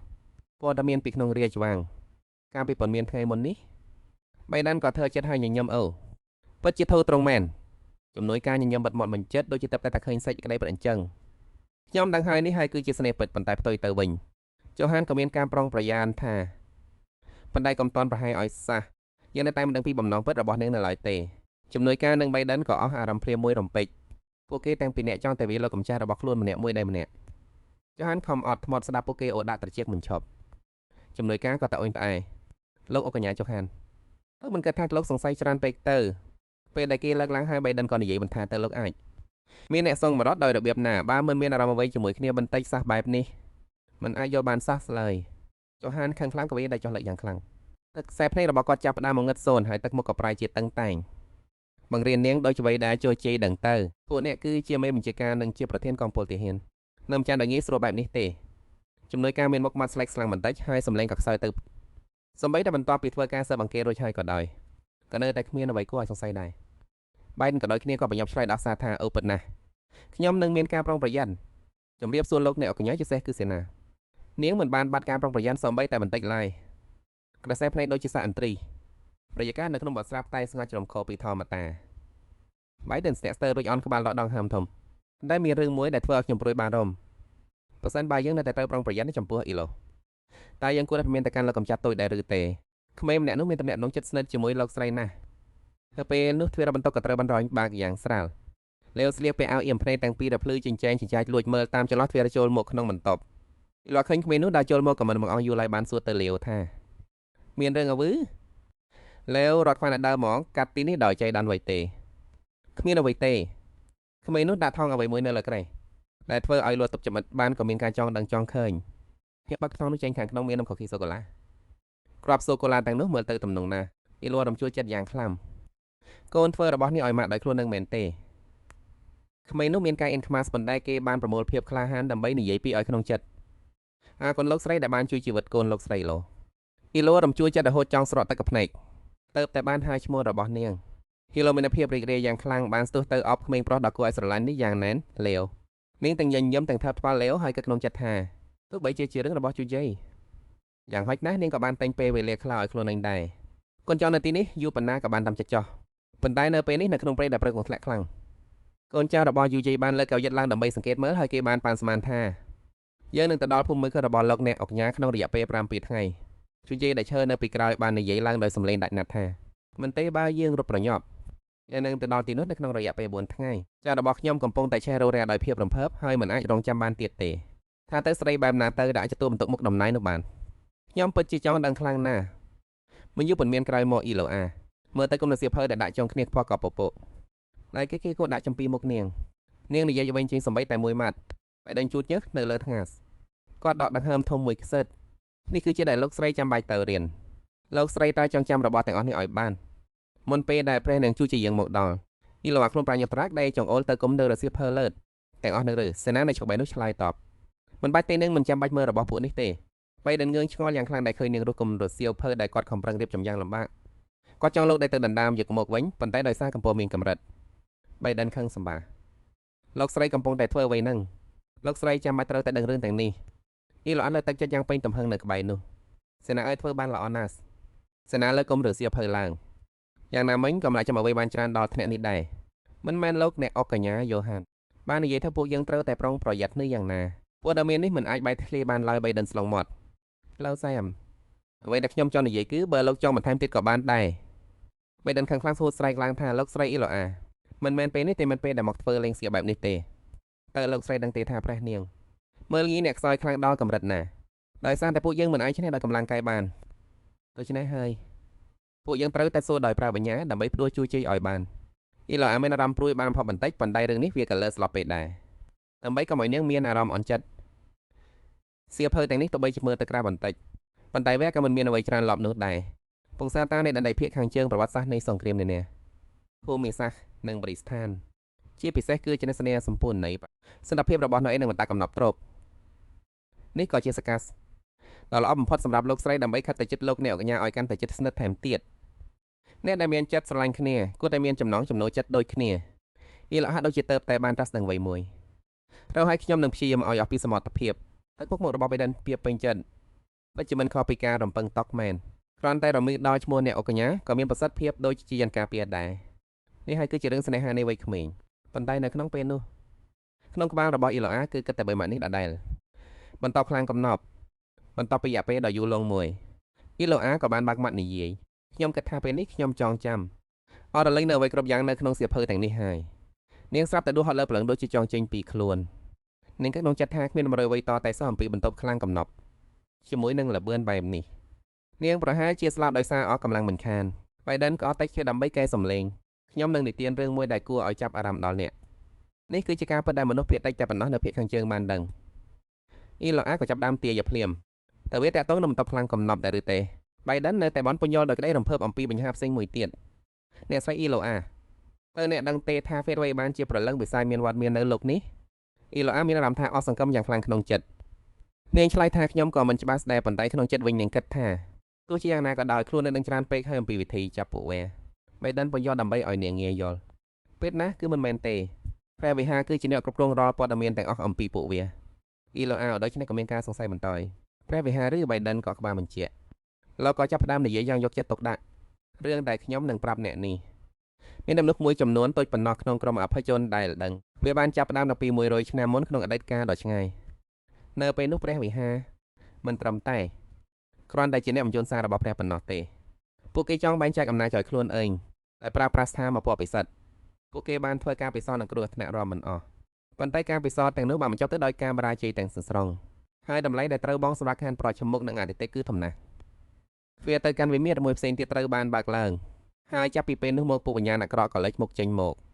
ភាពបឹកក៏បានរ៉ាដាល់ពីស្ពេញទឹកដីទាំងមូលសម្បីតែធ្វើឲ្យអ្នកដែលគ្មានកំហុសត្រូវរងរបួសទៀតផងតបពីការលះបង់ដ៏ធំធេងជាច្រើនលើកច្រើនសារវ័យគ្រប់យ៉ាងទីបំផុតក៏បានវិលត្រឡប់ទៅរកភាពប្រកតិវិញក្នុងកម្រិតណាមួយនោះទើបតែចាប់ផ្ដើមយកដឹងពីហេតុការណ៍ខ្លះហិតចុះបើលោកកំពុងតែនិយាយថាពួកវិញ្ញាណអាក្រក់ទាំងនោះមានវត្តមានគឺដោយសារតែព្រះវិហារមែនទេហើយសម្បីតែហូតមកដល់ពេលនេះតំបន់ខាងជើងនៅតែត្រូវពួកវាធ្វើទឹកបកកំណេញនៅលើផ្ទៃមួយរបស់បៃដិនលេចចេញនៅពន្លឺនៃភាពតប់ព្រួយលោកអានមុខចុះឲ្យឆ្លើយតបពិតមែនហើយប៉ុន្តែវាមិនមែនមានន័យថាយើងអាចទម្លាក់កំហុសទាំងអស់ទៅលើព្រះវិហារបានទេអ្នកដែលចូលរួមសកម្មបំផុតនៅក្នុងការពិសោធន៍ទាំងនេះបានចំណាយរបបសម្បត្តិយ៉ាងច្រើនសន្ធឹកសន្ធាប់ទៅលើវាមិនមែនជានរណាក្រៅពីមេដឹកនាំនៃតកូលនៅអាវិកនោះទេគឺដានតេនៅអាវិកមូលហេតុដែលខ្សែឈាមតកូលនៅអាវិកគឺដោយសារតែពួកគេបានប៉ះពាល់ជាមួយការពិសោធន៍ទាំងនោះសង្គ្រាមមកវានគរនៅអាវិកគឺជារឿងនៃការលុបបាផងហើយក៏ជាវាសនាផងដែរការការពារប្រជាជនទាំងអស់នៅតំបន់ខាងជើងក៏ជាការទទួលខុសត្រូវរបស់យើងដែរមូលហេតុដែលខ្ញុំប្រាប់រឿងនេះដល់ក្មួយគឺព្រោះថាក្នុងនាមជាសមាជិកគណៈនៃតកូលនៅអាវិកការទទួលខុសត្រូវនេះក៏ជារឿងដែលក្មួយត្រូវតែបែកទួយកវាដែរបន្ទាប់ពីស្ដាប់ចប់អ៊ីឡូអាបានត្រេះរះក្នុងចិត្តហើយរអួពាថាការទទួលខុសត្រូវប៉ុន្តែហេតុអ្វីបានជាអ្នកអកញ្ញាតែមិនព្រមទទួលខុសត្រូវលើរឿងនេះទៅវិញជំនួសឲ្យការការពារអ្នកទាំងអស់គ្នានៅតំបន់ខាងជើងក៏តែងតែតាមប្រមាណត្បូនតំពុនអាខៀវជានិច្ចញញឹមនៅពេលឃើញនាងខាងនោះគឺជាសំណួរល្អមួយមូលហេតុនោះគឺសម្លេងមួយបានបន្លឺឡើងកាត់សម្ដីរបស់គាត់ព្រោះតែសមត្ថភាពរបស់ត្រកូលអនុញ្ញាតឲ្យគាត់អាចដឹងពីវត្តមានរបស់ពួកវិញ្ញាណអាក្រក់កម្រិតខ្ពស់បានបៃដិនមានការភ្ញាក់ផ្អើលនៅពេលឃើញយ៉ូហានដែលចូលមកយ៉ូហានពួកវិញ្ញាណអាក្រក់កម្រិតខ្ពស់លេចមុខតែនៅក្បែររាជធានីនេះប៉ុណ្ណោះការបាននៅតំបន់ខាងជើងគឺគ្មានអ្វីឡើយពេលនេះទីលវ៉ាទៅតែយល់ច្បាស់ពីការពិតនាងក៏ក្នុងចិត្តថារឿងនេះពិតជាមានអត្ថន័យណាស់ជូវ៉ានដើរចូលទៅចិត្តហើយសួរដោយយកចិត្តទុកដាក់ទៅនៅពេលណាទៅប្លុកជប់សម្រាប់បៃដិនដែលឈរនៅក្បែរនោះក៏ឆ្លើយតបដោយគោរពពួកយើងទៅតែក្រុងនឹងពិភាក្សាគ្នាអំពីរឿងសង្គ្រាមនៅភាគខាងជើងប៉ុណ្ណោះក្រសែភ្នែករបស់យ៉ូហានក៏ចាប់ផ្ដើមស្រពួនចុះបន្តិចគេបានដាក់សំណើមួយថារឿងនោះទុកឲ្យខ្ញុំជំនួសបញ្យល់ដោយខ្លួននឹងចោះព្រោះវាពាក់ព័ន្ធទៅនឹងប្រវត្តិសាស្ត្រនៃតកូលរបស់ខ្ញុំអ៊ីឡូតែនឹងចង់ចេញទៅដើរលេងខាងក្រៅជាមួយខ្ញុំបន្តិចទេ គីឡូថ្ងៃណាមើលហើយយកបាយយល់ព្រមតាមកែងរបស់យោយ៉ានបន្តិចក្រោយមកពួកគេទាំងពីរនាក់ក៏ដើរតាមច្រកអបៀងនៃប្រាសាទយកខាមែនអ៊ីក្លោតែថ្ងៃនេះនឹងបានរៀនអ្វីខ្លះហើយគីឡូដើរតាមពីក្រោយបណ្ដើរៀបរាប់បណ្ដើច្រើនណាស់ច្រើនរហូតដល់មិនដឹងថាត្រូវសង្ខេបយ៉ាងណាទេហេតុអ្វីបានជាមានរឿងត្រូវចងចាំច្រើនយ៉ាងនេះទៅវិញយូហានក៏បានអួតពីសមត្ថភាពរបស់ខ្លួនដែលមានមោទកភាពពិតមែនឬវាហាក់ដូចជាអ្វីដែលគេអាចសម្រេចបានយ៉ាងងាយស្រួលត្រឹមតែពាក់កណ្ដាលថ្ងៃប៉ុណ្ណោះឥឡូវធ្វើមុខមិនចង់របាត់កំដរពិតប្រាកដណាស់ខ្ញុំហាន់ភ្នាល់ថារាល់គ្រប់យ៉ាងចំពោះលោកគឺងាយស្រួលទាំងអស់លោកដកដល់ល្អិតខ្ចោះអើយលោក Biden មិនឈប់អ៊ុតសរសើរមិនដាច់ពីមាត់ឡើយថាអ្នកពិតជាមនុស្សពួកគេអស្ចារ្យកម្រិតណាយូវ៉ានទទួលភាពចង់របស់ខ្លួនបានតែគាត់បាននិយាយអ្វីខ្លះហើយប្រកាសដល់ទៅអ៊ីឡាក៏រៀបរាប់ឡើងវិញទាំងអស់មិនឲ្យខ្វះមួយម៉ាត់ថាអ្នកជាមនុស្សពួកគេអស្ចារ្យជាមនុស្សដែលមានទេពកោសល្យខាងក្បាច់គុណឃើញនឹងជប់និយាយកាន់តែធ្វើឲ្យគេចង់ដឹងថែមទៀតអ៊ីឡូមើលទៅទឹកមុខរបស់គេហើយក៏លួចចិញ្ចឹមក្នុងចិត្តយ៉ាងសប្បាយគាត់និយាយថាការពីនឹកមេអ្នកធ្លាប់ចេះញញឹមច្រើនណាស់ហើយគាត់និយាយមិនឈប់ថាអ្នកគួរឲ្យស្រឡាញ់ខ្លាំងប៉ុណ្ណាតែពេលដើម្បីបិទបង្ភាពអ៊ីនខ្មាសចូលចិត្តនិយាយរឿងអត់ប្រយោជន៍ជាងអ៊ីឡូដើរចូលទៅគៀបចិត្តគេនាងប្រកែកយ៉ាងម៉ាំងម៉ាត់ថារឿងនោះមិនអីប្រយោជន៍ទេបន្តិចក្រោយមកក៏ឈប់ដើរភ្លាមអ៊ីឡូឈរជាមួយគេនៅមុខទ្វារបន្ទប់មួយដែលបិទជិតនាងមានការភ្ញាក់ផ្អើលពួកយើងកំពុងនៅទីណារញឋានតែឲ្យចាំបន្តិចរួចចប់នៅត្រឹមនោះបន្ទប់នេះគឺជាបន្ទប់មួយក្នុងចំណោមបន្ទប់ដែលសំខាន់បំផុតនៅក្នុងប្រាសាទ Novick ឯលោកអសឡាំងកាំងស្ទ័រដែលមិនជឿនឹងត្រជាក់នាងបានគិតក្នុងចិត្តថាបន្ទប់មួយក្នុងចំណោមបន្ទប់សំខាន់បំផុតតែអាចជាតែកុំតណាប្រញាប់ពេកលោកមិនអាចទៅរួចទេដែលគាត់នឹងនាំនាងមកបន្ទប់កំណប់ទ្របយ៉ាងងាយស្រួលបែបនេះប៉ុន្តែហេតុអ្វីបានជាទឹកមុខរបស់គាត់មើលទៅហាក់ដូចជាសុខសម្លេះ